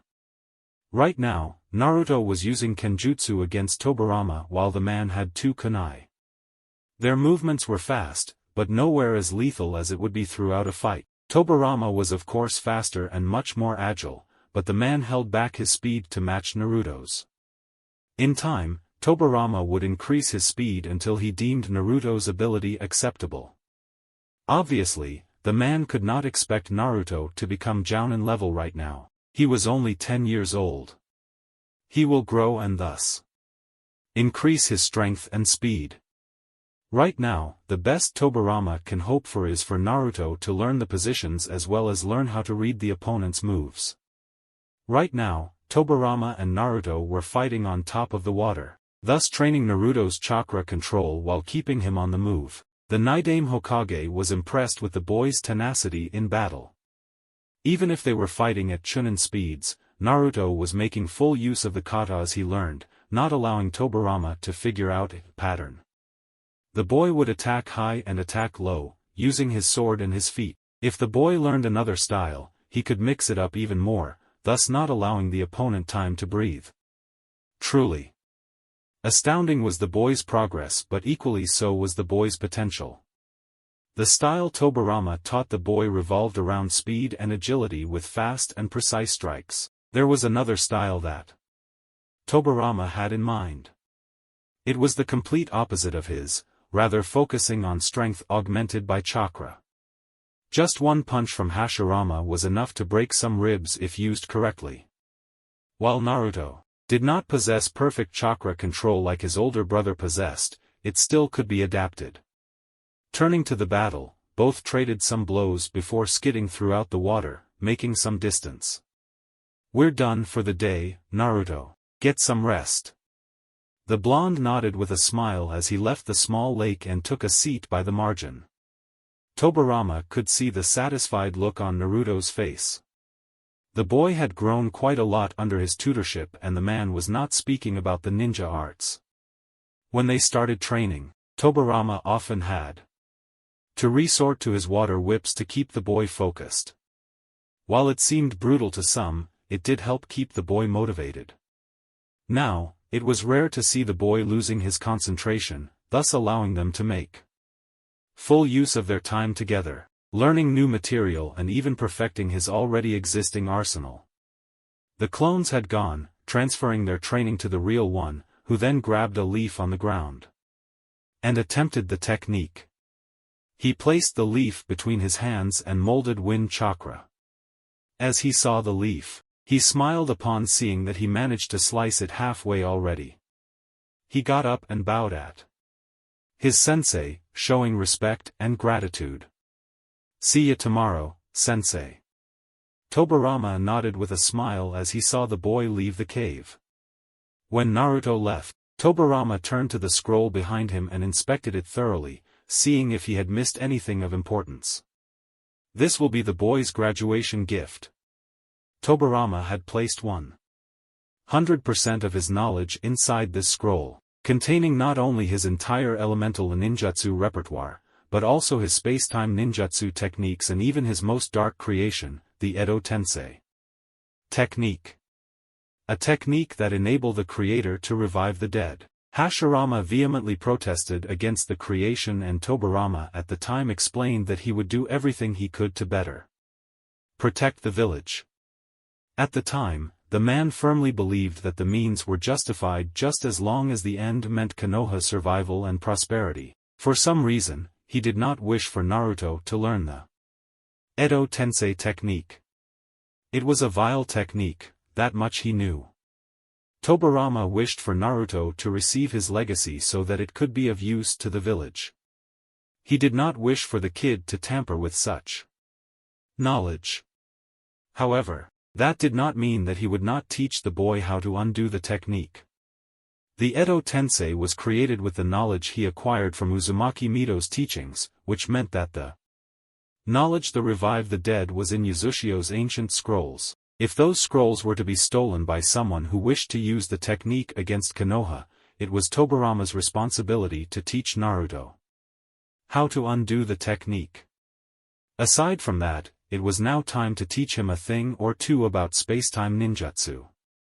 Of course, it would take a lot of time for the boy to grasp the concept, but eventually Naruto would learn it through the instructions Tobirama left in the scroll. Chapter 4, Graduation, Revelations, and Teams. An entire year has passed since Naruto first learned elemental manipulation, and Tobirama could proudly say that the kid was ready to face the trails of a shinobi life. That didn't mean that Naruto had learned everything that a man of the Nidaime Hokage's caliber had to pass on, though. On the other hand, Naruto had managed to learn the basic knowledge behind every skill that Tobirama had, meaning that the genin in training would be able to learn everything in due time. By Tobirama's best estimate, by the time Naruto advanced to Chunin, he would already learn the majority of water ninjutsu. Regarding spacetime ninjutsu and even battle fuinjutsu, it would take much longer, perhaps when he made jounin. In regards to other skills like taijutsu, shurikenjutsu, and kenjutsu, Naruto was a natural. He had learned fluidity and agility from Tobirama's style of fighting. He also learned how to apply chakra to augment his strikes, a style created by Senju Hashirama. His kenjutsu looked quite sharp, and the man was not mentioning the ability that Naruto developed over this year regarding the use of wind chakra in conjunction with his shinobi gatama. Aside from using wind in kenjutsu, Naruto had finalized the steps required to wind manipulation by slicing the cave waterfall in half. After that, Tobirama taught Naruto the only wind techniques he knew: Futon Repashu, wind release, wind gale palm technique, and Futon Detapa, wind release, great breakthrough technique. It did not take long for Naruto to learn those, as wind was his main affinity, despite how much they had trained in water ninjutsu. Unfortunately, despite Tobirama's wish to further extend the boy's knowledge in Futon, he could not. Aside from that, the kid was ready. Futon Repashu, wind release, wind gale palm technique. The real Nidaime watched as Naruto's shuriken propelled by the wind technique hit the Nidaime's shadow clone, dispelling the replica. The real one received the information immediately and smiled in acknowledgement. Another ability Naruto developed under his tutelage was battle strategy. At the beginning of the fight, they engaged in kenjutsu, but the Tobirama clone had used superior speed, forcing Naruto to abandon his first strategy and create a small distance with a couple of well-thrown shuriken. The Naidame clone slashed through the projectiles, but Naruto was already making hand seals for the Suetun Mizurappa, water release, wind-water wave technique. The clone evaded the water attack and cast a disorienting genjutsu on Naruto, who managed to dispel it, before evading a barrage of kunai. Once more, turning to attack, Naruto resorted to taijutsu. Using considerable speed, he got in close and danced against the clone for a while before placing one foot back and focus chakra on his left fist. The blue energy surrounded Naruto's hand. If the clone got hit with it, he would dispel. However, using Jounin-level speed, the clone evaded the attack and flipped in the air, hitting a dead kick on Naruto's chest, sending him flying. The kick disoriented him a little, but eventually Naruto managed to flip in mid-air and initiate the combo that took the clone down with shuriken and futon ninjutsu. Overall, it was an impressive match for a genin or even a chunin, in Tobirama's book. Well done, Naruto. You've come very far from that brat 3 years ago who could not even use his chakra properly. I believe you are ready to face the trials ahead as a shinobi of Konohagakure. Naruto bowed in respect to the older man's acknowledgement of his skills, but if one were to look closer, a big broad smile was evident on his face. A side project in this training consisted in teaching the boy how a shinobi should act, on and off mission time.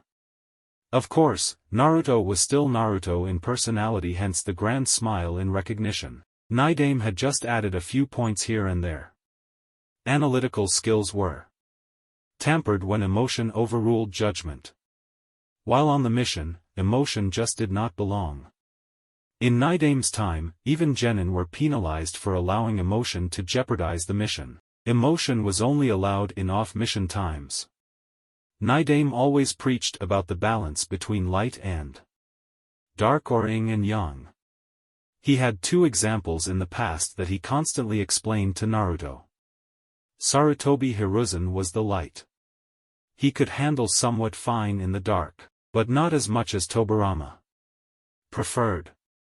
Shimura Danzu was the complete opposite, 100% comfortable in being the dark and not at all used to being in the light.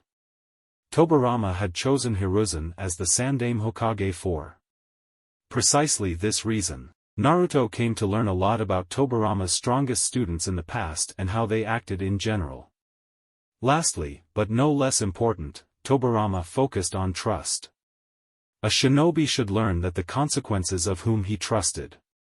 In a mission, even allies could turn against you. Naidame did not tell Naruto not to trust anyone, focusing instead on tutoring him into playing caution when meeting someone you do not know 100%. Enemies oftentimes used trust as a weapon to get close and perform the killing blow. Even if Naruto argued that the war was over and that Konoha lived peacefully, Tobirama simply countered, stating that peaceful times were simply periods in between wars. Naruto frowned at the notion, but said nothing in reply. He knew his history. Now, thanks to talking to a living embodiment of the Clan Wars era and even the first great ninja war. Thank you, sensei. Naidame nodded with a smile, before losing it. Naruto, I believe it is also time to talk to you about something important. Naruto looked at the man that taught him a lot these last 3 years.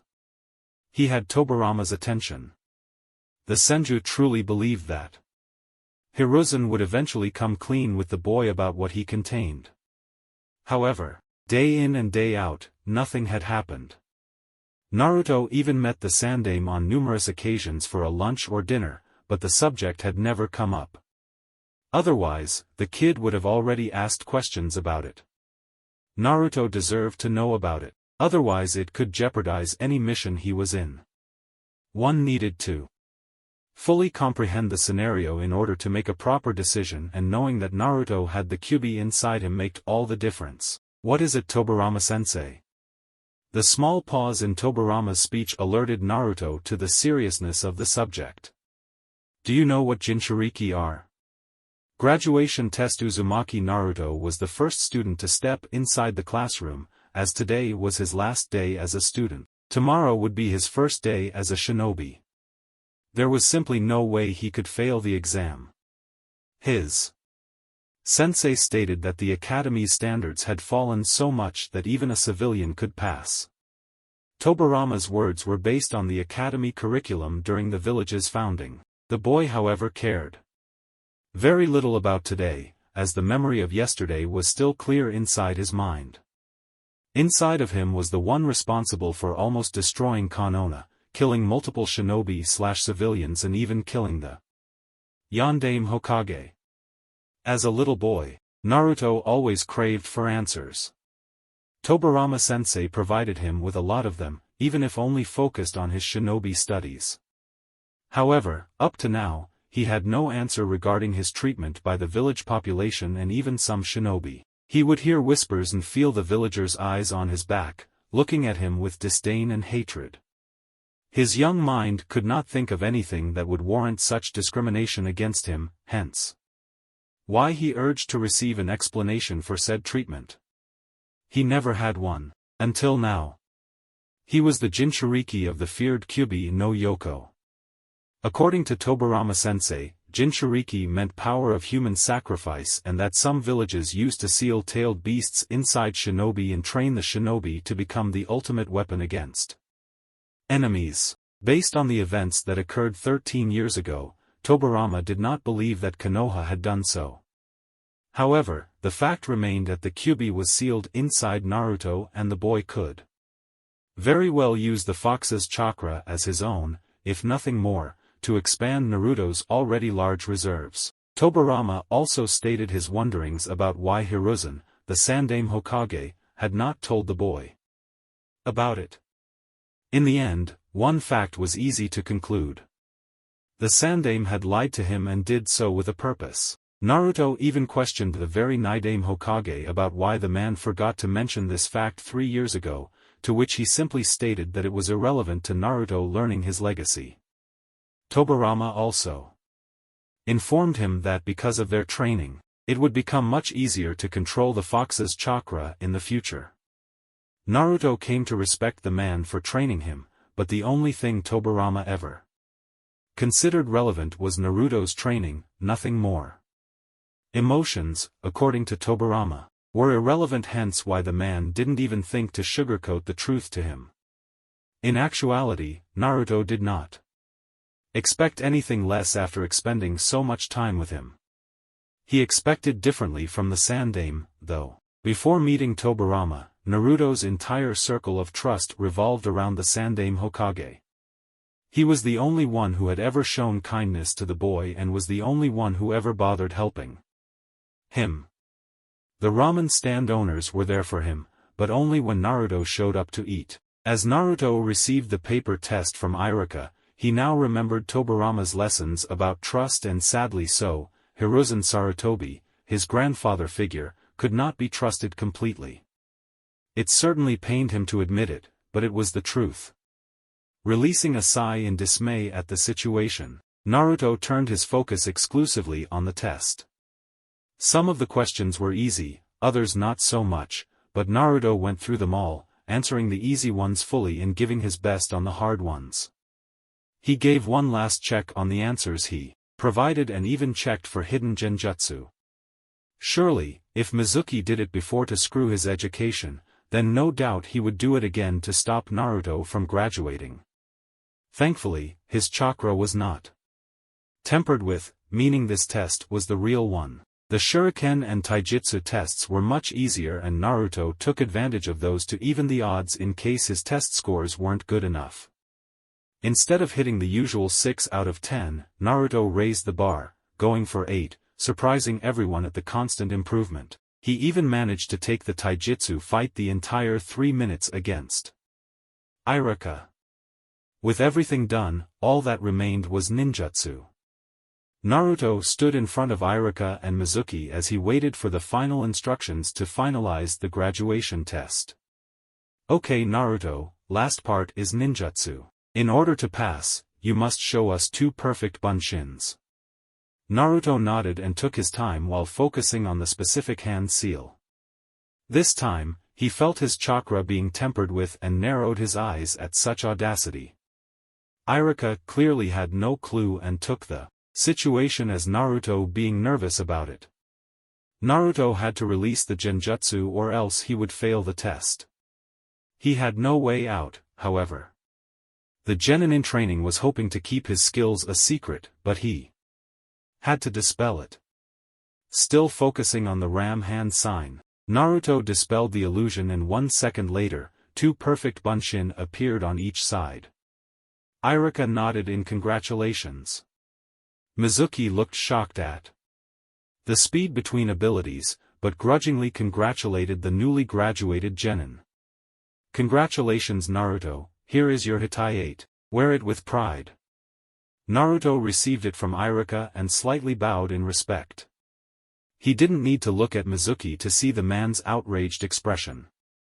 Naruto didn't bother to return to the classroom nor did he want to meet the other graduates outside. As soon as he left the classroom where he performed the bunshin, Naruto left the academy via Shunshin. Inside the cave. Naruto wasted little time after the test and went inside the cave in order to meet his sensei. Once inside, he reported how the test went and told Tobirama about Mizuki's attempt in disrupting his ninjutsu test. Tobirama heard it all with a frown on his face. He really wished he could leave the cave and go teach this Mizuki a lesson. He figured that one single exploding tag would do the trick. Wishes aside, it was finally time to address a serious topic with his student. Naruto, regarding this subject, I advise you to report it straight to Saru. Saru being the Sandame's nickname. Sometimes, Naruto had to control himself not to call the Sandame like that. I thought about that, but how could I explain that I know how to disrupt genjutsu? It's not a topic taught at the academy. Tobirama nodded pleased at his student's comment. It proved that the brat managed to think ahead.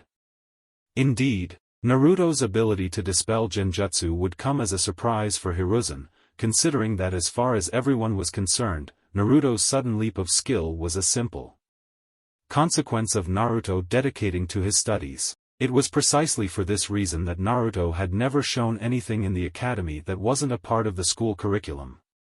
Still, there was ways around that Naruto could exploit. Simply stating to the Sandame that he had been working on his chakra control and realized that it was messed up for unknown reasons. From that point on, it would be simply a case of figuring out the culprit. Iruka, according to Naruto, have never shown anything against the boy. Indeed, Saru would be suspicious. When reporting, simply tell him that you felt that your chakra control was being tempered for some reason. Do not say Mizuki's name. If I'm correct, you won't have to. Naruto nodded with a smirk on his face. If he played his cards right, then the Hokage would listen to him without Naruto having to reveal anything. Tobirama saw the prankster smile on his student and smiled in return. Naidame always believed in the good side of pranking on shinobi. Now Naruto, since you managed to graduate, I have a matter of great importance to talk to you. The prankster smile kept on for a while, but Naruto dropped it when he saw the water whip forming behind Tobirama, ready to call on his attention. Sorry, what is it? Since you managed to graduate and have reached an acceptable level of my teachings, there is no more need for me to remain. Naruto's eyes widened, but Tobirama crossed his arms. I've told you from the start that my being here had one single purpose. I have already bestowed upon you my legacy, my student, and I'm sure you will only grow in time. Naruto could not control the tears that suddenly escaped from his eyes right now. Yeah, the man focused only on training. His water whips were also a pain in the ass to deal with, but for 3 whole years, Tobirama-sensei gave him so much. Naruto just could not fathom the possibility of never seeing the man's grumpy expression again. Why would you leave, Tobirama-sensei? You said it that it would take a while for me to master everything. A simple snort came in reply. I stated as such, sure. However, I also informed you that you've learned all the necessary basics of my legacy in order to perfect them in time. Now, lose those tears or you will know firsthand how truly frightening water ninjutsu can be. Naruto complied immediately, but he still looked at the man with pleading eyes. Now, the Nidaime released a sigh in order to explain further. That won't mean, however, that you will be on your own from here on out. Throughout the time we've spent together, I have synthesized all my knowledge into the scroll you see behind me. The scroll is and will be available to your eyes only. I've placed a blood seal for this very purpose. If anyone ever attempts to open, the consequences to said person will be quite severe. Naruto looked at the scroll and his eyes widened once more as he saw the scroll slowly closing. As such, Tobirama's essence began to waver. However, Naruto became startled when he saw a different smile. Naruto, since this is the last time we shall meet, allow me to say with great pride that you were the best student I ever had. Use the skills I taught you and the ones you will learn to protect Konohagakure. Naruto still cried, but he returned the smile with gratitude for everything they've been through. Naruto bowed at the man one last time and vowed to train hard and be of great service to the hidden village in the leaves. The scroll fully closed and Naruto listened the reverberating echo of the waterfall with a smile on his face. Quickly grabbing the heavy scroll, he left the cave towards his apartment, but not before.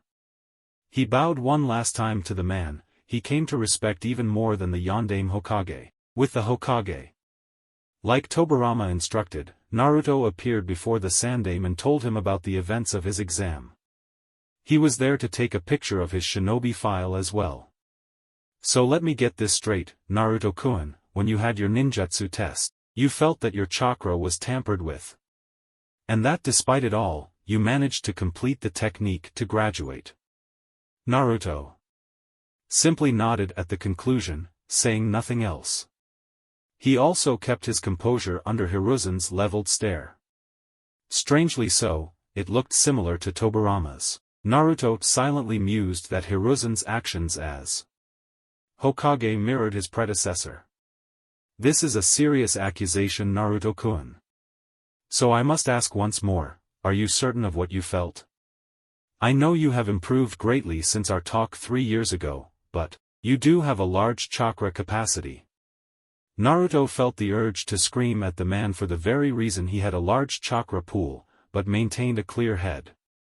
The old man was only being cautious. I am sure Gigi. Of all the techniques I learned at the academy, the bunshin was by far the most problematic. I had to work extremely hard and it was still hard to produce less than 10 copies.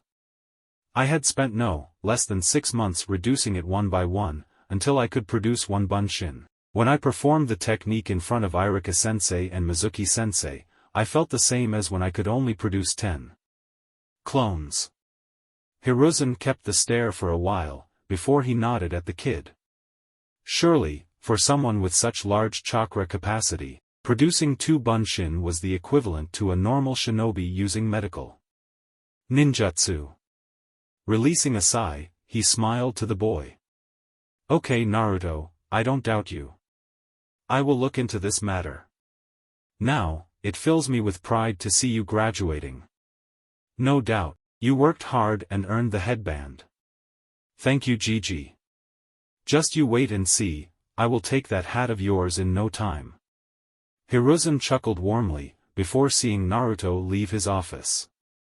As soon as he heard the door closing, Hiruzen flared his chakra once, calling for his Umbu force hidden inside the office. Tori, assemble you squad and capture Chunin Tuji Mizuki. Send him to Ibiki for questioning. The Umbu nodded and left the room.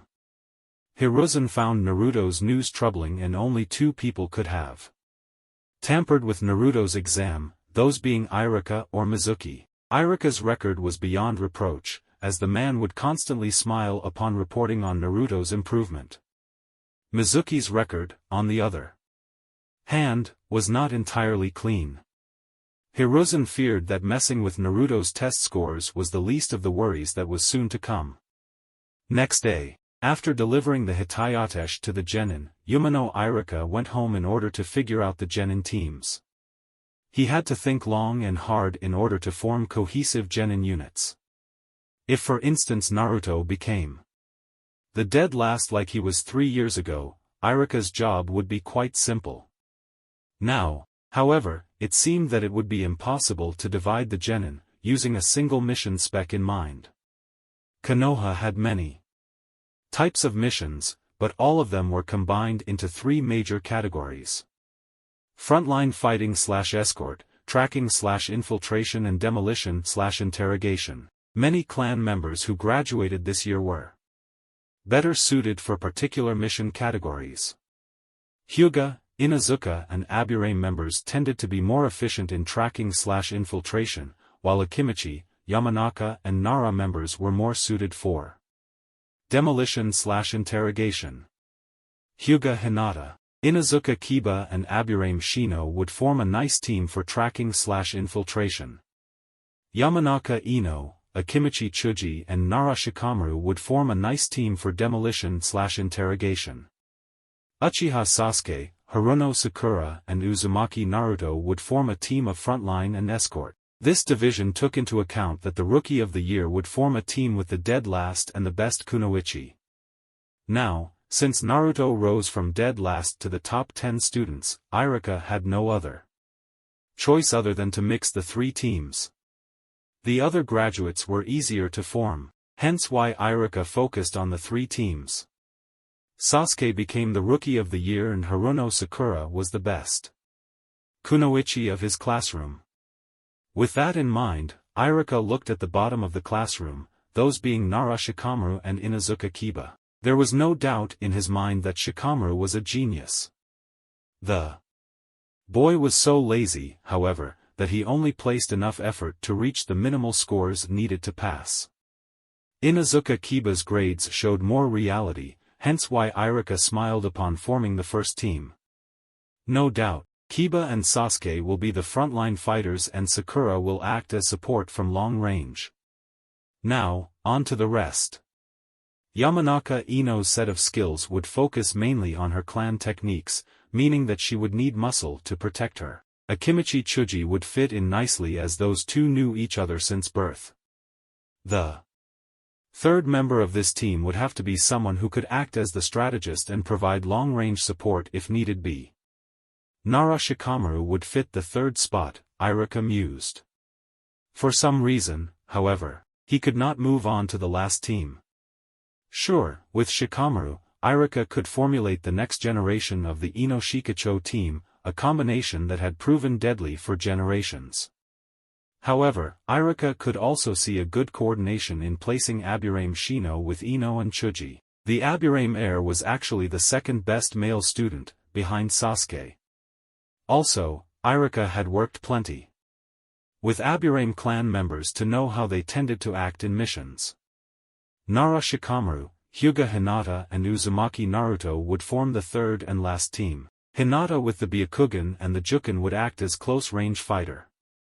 Naruto showed aptitude in both close and mid-range fighting. Shikamaru would fit in perfectly, being the strategist of the team and providing long-range support. Irika knew that he would have to argue his case with the Hokage, but he was confident that the Sandaime would approve of the team selections. After presenting the team choices to the Hokage, Irika stood by only listening to the man's thinking noises as Hiruzen looked at the paper sheet in front of him. I'm curious Irika-kun as to why you believe that Nara Shikamaru would fit better in a team with Naruto-kun and Hyuga Hinata, instead of in a team with the Yamanaka and Akimichi members? Indeed, it took me quite a while to make this decision Hokage-sama, and if Naruto-kun had the scores from 3 years ago, I would certainly keep Shikamaru, Ino and Chuji together. Since Naruto raised his grades, and our rule of placing the Rookie of the Year with the dead last, I had to think outside the box. Instead of selecting the teams for different types of missions, I opted to select them to balance each other on the field. Hiruzen listened with a stern visage. silently processing the information.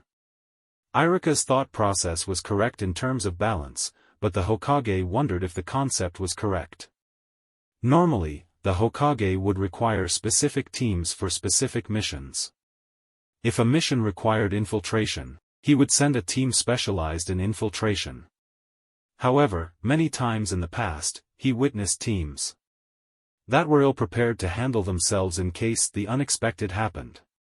Iruka saw the ghost of a smile forming on the sandaime and released the breath he had no idea he was holding. I now see the merit of your decision, Iruka-kun, and I concur.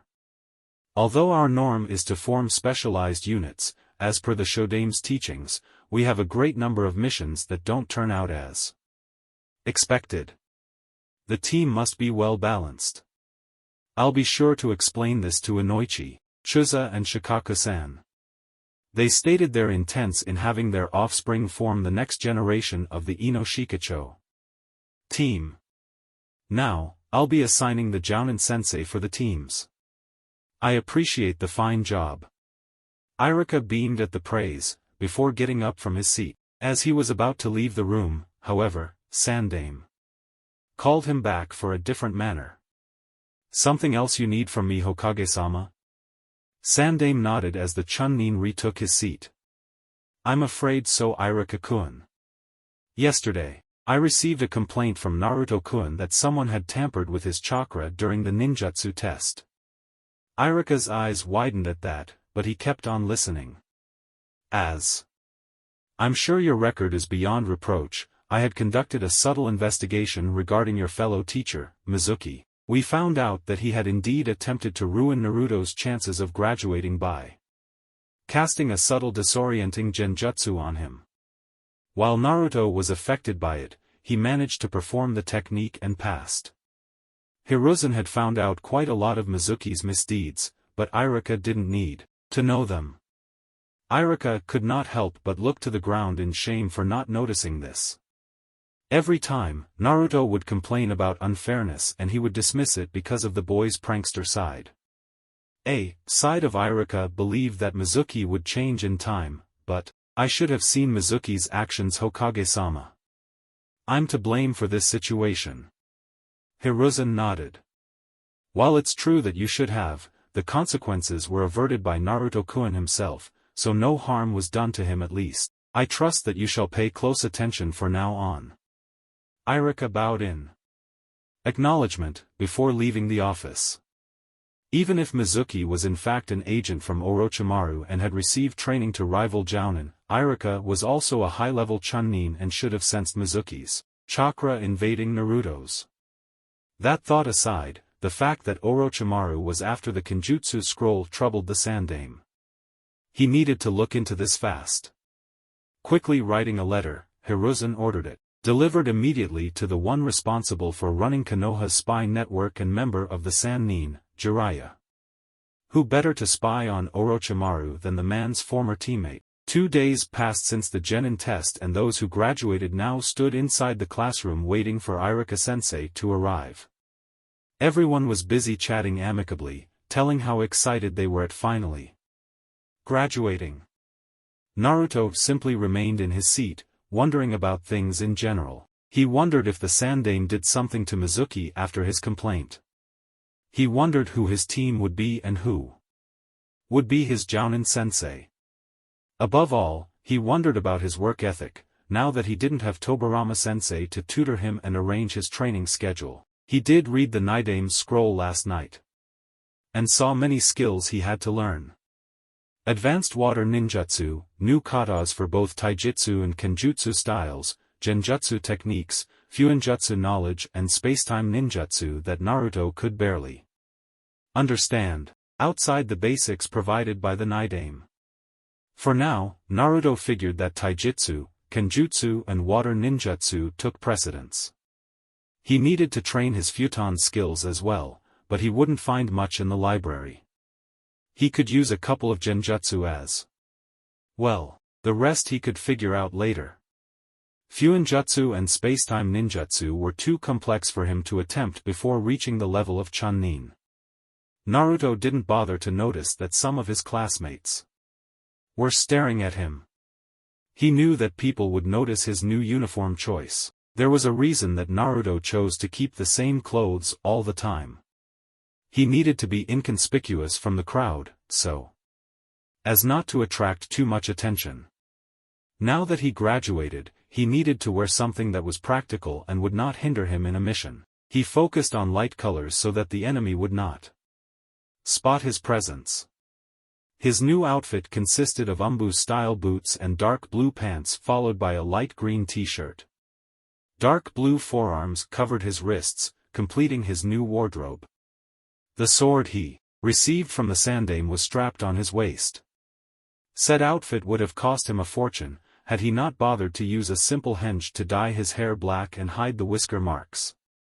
Naruto's wonderings ended as soon as Iruka entered the classroom and ushered everyone to shut up. Before he could begin, however, Sakura lifted her hand. Iruka-sensei, what happened to Mizuki-sensei?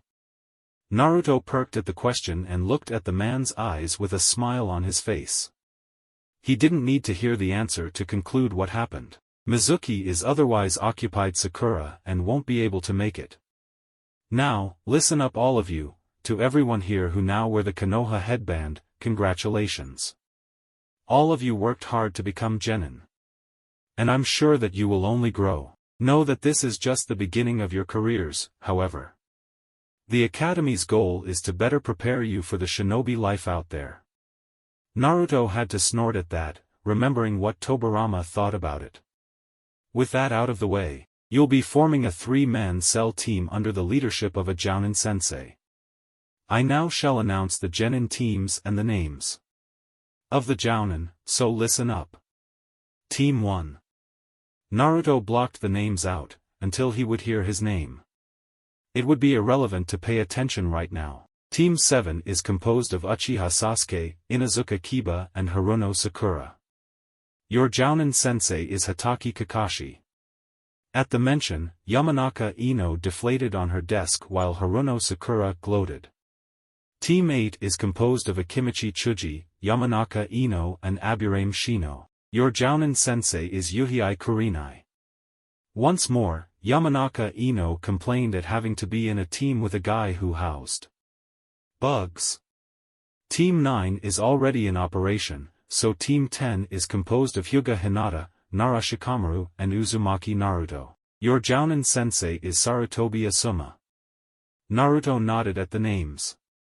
Shikamaru was constantly on his tail following him around.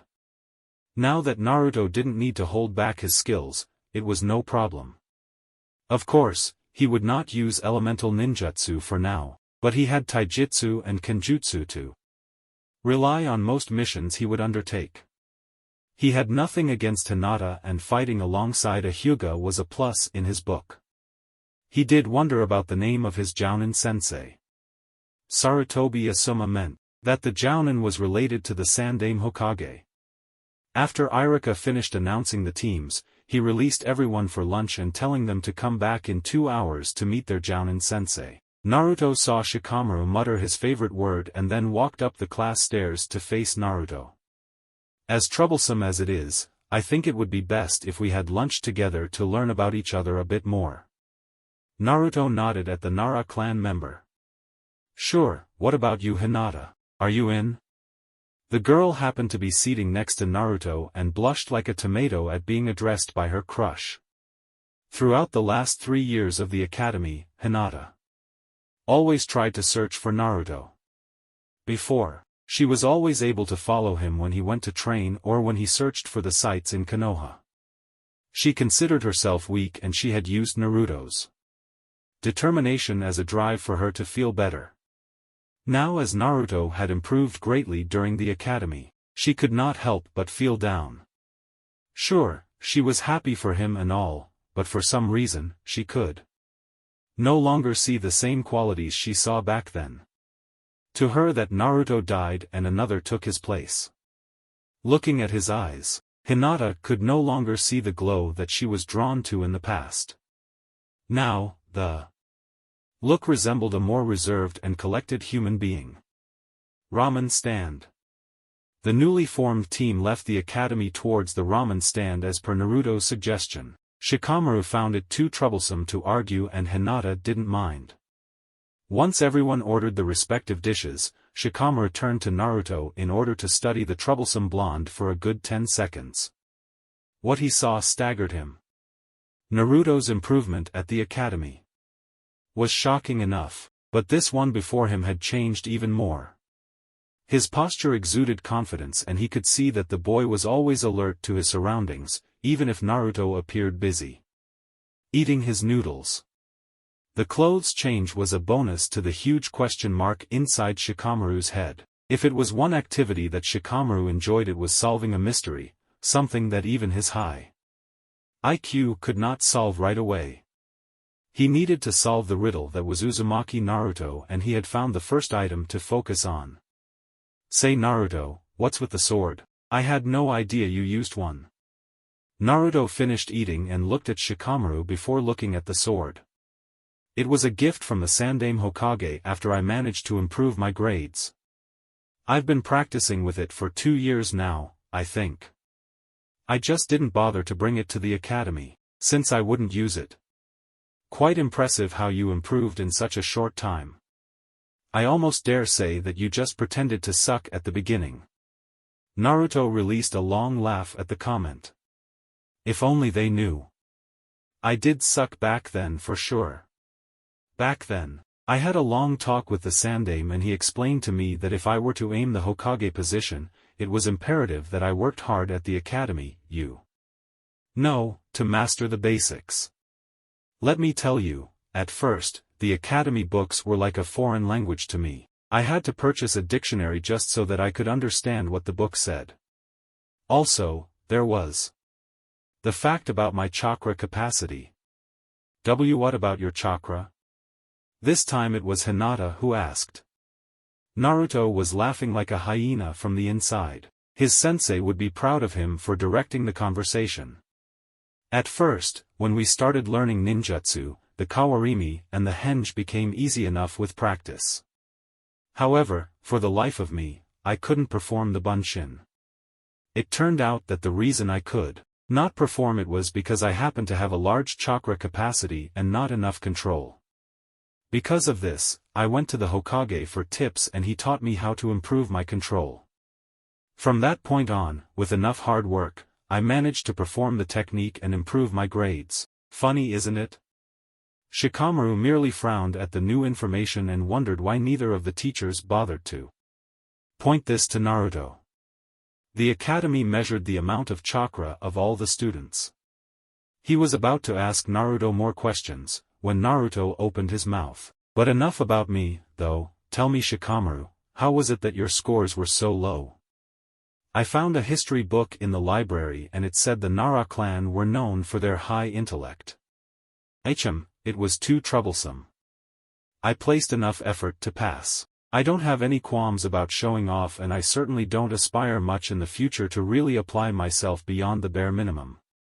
Wow, the book also said that the Nara clan were known for their laziness, but I thought it was exaggerated. Hinata released a small giggle and Shikamaru's forehead showed a small vein at the comment. Even it was true, no book would ever say something like that. Naruto's laughter afterward only proved it was a joke. What about you, Hinata? I read a lot about the Hyuga clan as well. Your Byakugan and Juken are quite feared, huh? I can't wait to see it in action. Hinata blushed at the praise, while Shikamaru frowned. In this little conversation, Naruto showed a lot of knowledge regarding the clans in Konoha. He had no doubt that he knew about the rest as well. I'm not that good in the Juken as my cousin and my younger sister. Naruto frowned at the response. He didn't realize that a Hyuga knew humility. How come? I've seen your moves at the academy. Looks pretty great to me. Hinata blushed once more at the praise. To Shikamaru, was clear as well that Hinata's confidence in herself was lacking. I don't know, father always berates me in our practices. Naruto and Shikamaru looked at their teammate as she looked on the ground in sadness. Well, I still have doubts about that. I know what I saw after all. Hinata smiled at the comment, but the memory of her father was still fresh in her mind. Shikamaru observed from the sidelines for a while. Hinata needed to work on her confidence or else things will be quite troublesome to manage. The team finished the rest of their meals in silence, before paying the bill and returning to the classroom. It was time to meet their Jounin sensei at the academy. Once all the now graduated returned inside the classroom, Irika took a moment to look at all of them and smiled soon afterward. He had high expectations for this generation. Hyuga, Uchiha, Yamanaka, Aburame, Inazuka, Akimichi and Nara clan. Each of these clans had one representative in this classroom. Aside from the clans, Irika got wonderful students in both Haruno Sakura and Uzumaki Naruto. He had no doubt in his mind that they would surpass everyone's expectations. Irika took a couple of minutes to express his thoughts about the classroom, before saying that within minutes, the respective Jounin senseis would arrive to collect the teams. With that, Irika bowed to everyone and left the room. As Irika said, little by little, different shinobi started to arrive in order to collect the genin teams. 5 minutes later, Naruto looked up and saw two Jounins entering the room together. The first one was Kunoichi, and a very beautiful one at that. She was fairly petite and light-skinned woman of slender build. She had long, black, shoulder-length untamed hair and unique eyes that are red in color, with an additional ring in them. Naruto actually believed she was an Uchiha, based on observation alone. Her outfit consisted of a red mesh armor blouse with only the right sleeve visible. The second Jounin was a shinobi and quite tall compared to the woman. He had brown eyes, short and black spiky hair and beard. His clothing consisted of the standard Konoha ninja uniform with the sleeves rolled up halfway, the standard Jounin flak vest, regular shinobi sandals. He also wore what appeared to be a sash with the kanji for fire marked on it around his waist. He had a pair of black bangles and bandages wrapped around the arms of his sleeves. Not to mention the uncanny resemblance to the Sandaime Hokage. So that's our sensei, interesting. Jounin Yuhi Kurinai, Team 8 you're with me, meet me in Training Ground 8 in half an hour. The woman next to Asuma announced, before vanishing in a shunshin. Jounin Asuma Sarutobi, Team 10 you're with me, meet me at the barbecue restaurant in 20 minutes. Asuma had also vanished via shunshin. Both Team 8 and 10 got up and left the room, leaving only Team 7 to wait for their tardy sensei. Barbecue restaurant. Naruto, Shikamaru and Hinata watched as their appointed sensei ate his fair share of beef. Asuma had offered them lunch, but they had already ate before meeting with him. In the end, they settled for some tea. Alright then, now how about you all talk to me a little about yourselves? I have a grasp of your skills from the academy file, but I wish to get to know you better. Let's start with you Shikamaru. The Nara member mumbled his favorite word at having to go first. He was content with saying the bare minimal. What do you wish to know exactly, Asuma-sensei? Oh, likes, dislikes, dreams for the future and anything you wish to share. Troublesome. Well, my name is Nara Shikamaru, I like watching clouds and playing shogi. I dislike excessive work and being nagged by my troublesome mother. My dream is to retire as a chunnin, find a wife that's not so troublesome to handle and settle down. Asuma could not help but chuckle upon seeing the boy's dream. Just like his father, Asuma mused. Naruto, instead, looked at his teammate with his mouth open. No drive whatsoever. To someone with enough stamina to train the entire day and not tire, Naruto found himself at a loss as he found his stamina nemesis. One thing for sure, Naruto would not allow Shikamaru to slack off. Oh, how he wanted to use the water whip on him right now. Okay, you can go next Naruto. Seeing his cue, the blonde nodded. Well, my name is Uzumaki Naruto. I like ramen, training, shurikenjutsu and kenjutsu. I dislike the 3 minutes it takes to cook ramen. My dream for the future is to rise through the ranks, gather enough experience and become a Hokage just like the Naidame. Asuma nodded with a smile on his face. He heard from his father how the boy aspired for the Hokage position and how much the boy talked about the Naidame Hokage. Little did everyone know precisely why Naruto mentioned the Naidame Hokage. Shikamaru, however, found the answer interesting. He remembered the boy worshipping the Yondaime Hokage 3 years ago. It must have something to do with his improvement all of a sudden. A nice dream you got there, Naruto. Okay, last one, Hinata. Oh, my name is Hyuga Hinata. I like pressing flowers, zensai and cinnamon rolls. I dislike those who look down on others and my dream is to unite the Hyuga clan. Asuma nodded, while lighting a new cigarette. Naruto already counted 3 since they arrived at the restaurant. He supposed that all members of the Sarutobi clan enjoyed having a smoke here and there. The Sandaime did enjoy that pipe of his. Asuma released the pent-up smoke and Team 10 instantly coughed like crazy, earning a smirk from the sensei. Okay, now that we got to know each other, all of you are dismissed for the day. You are to meet me at Training Ground 10 for one more before you can be called genin. Asuma merely waited for the response. Troublesome. Shikamaru groaned in reply. Other test? What do you mean? We are not genin right now. Now, Naruto entered into a completely different conversation. Asuma merely smiled and explained. The academy test had one purpose only. It served to show which of you had the potential to become genin. It is up to the Jounin sensei to determine whether you receive the title or not. The test will begin at 8 o'clock tomorrow morning. The genins nodded while Asuma paid for his tab. After that, the team left the restaurant and each went on their separate ways. The sun began to show its descent as Naruto reached his apartment. Tomorrow would be the first real test of his life and he could not wait. He could not show any sort of elemental manipulation. Naruto even felt he couldn't use the first techniques he learned either. Since he is not officially a genin, he wouldn't have an explanation as to how he knew those techniques. It wouldn't be a problem after he passed tomorrow, since he would have official access to the library.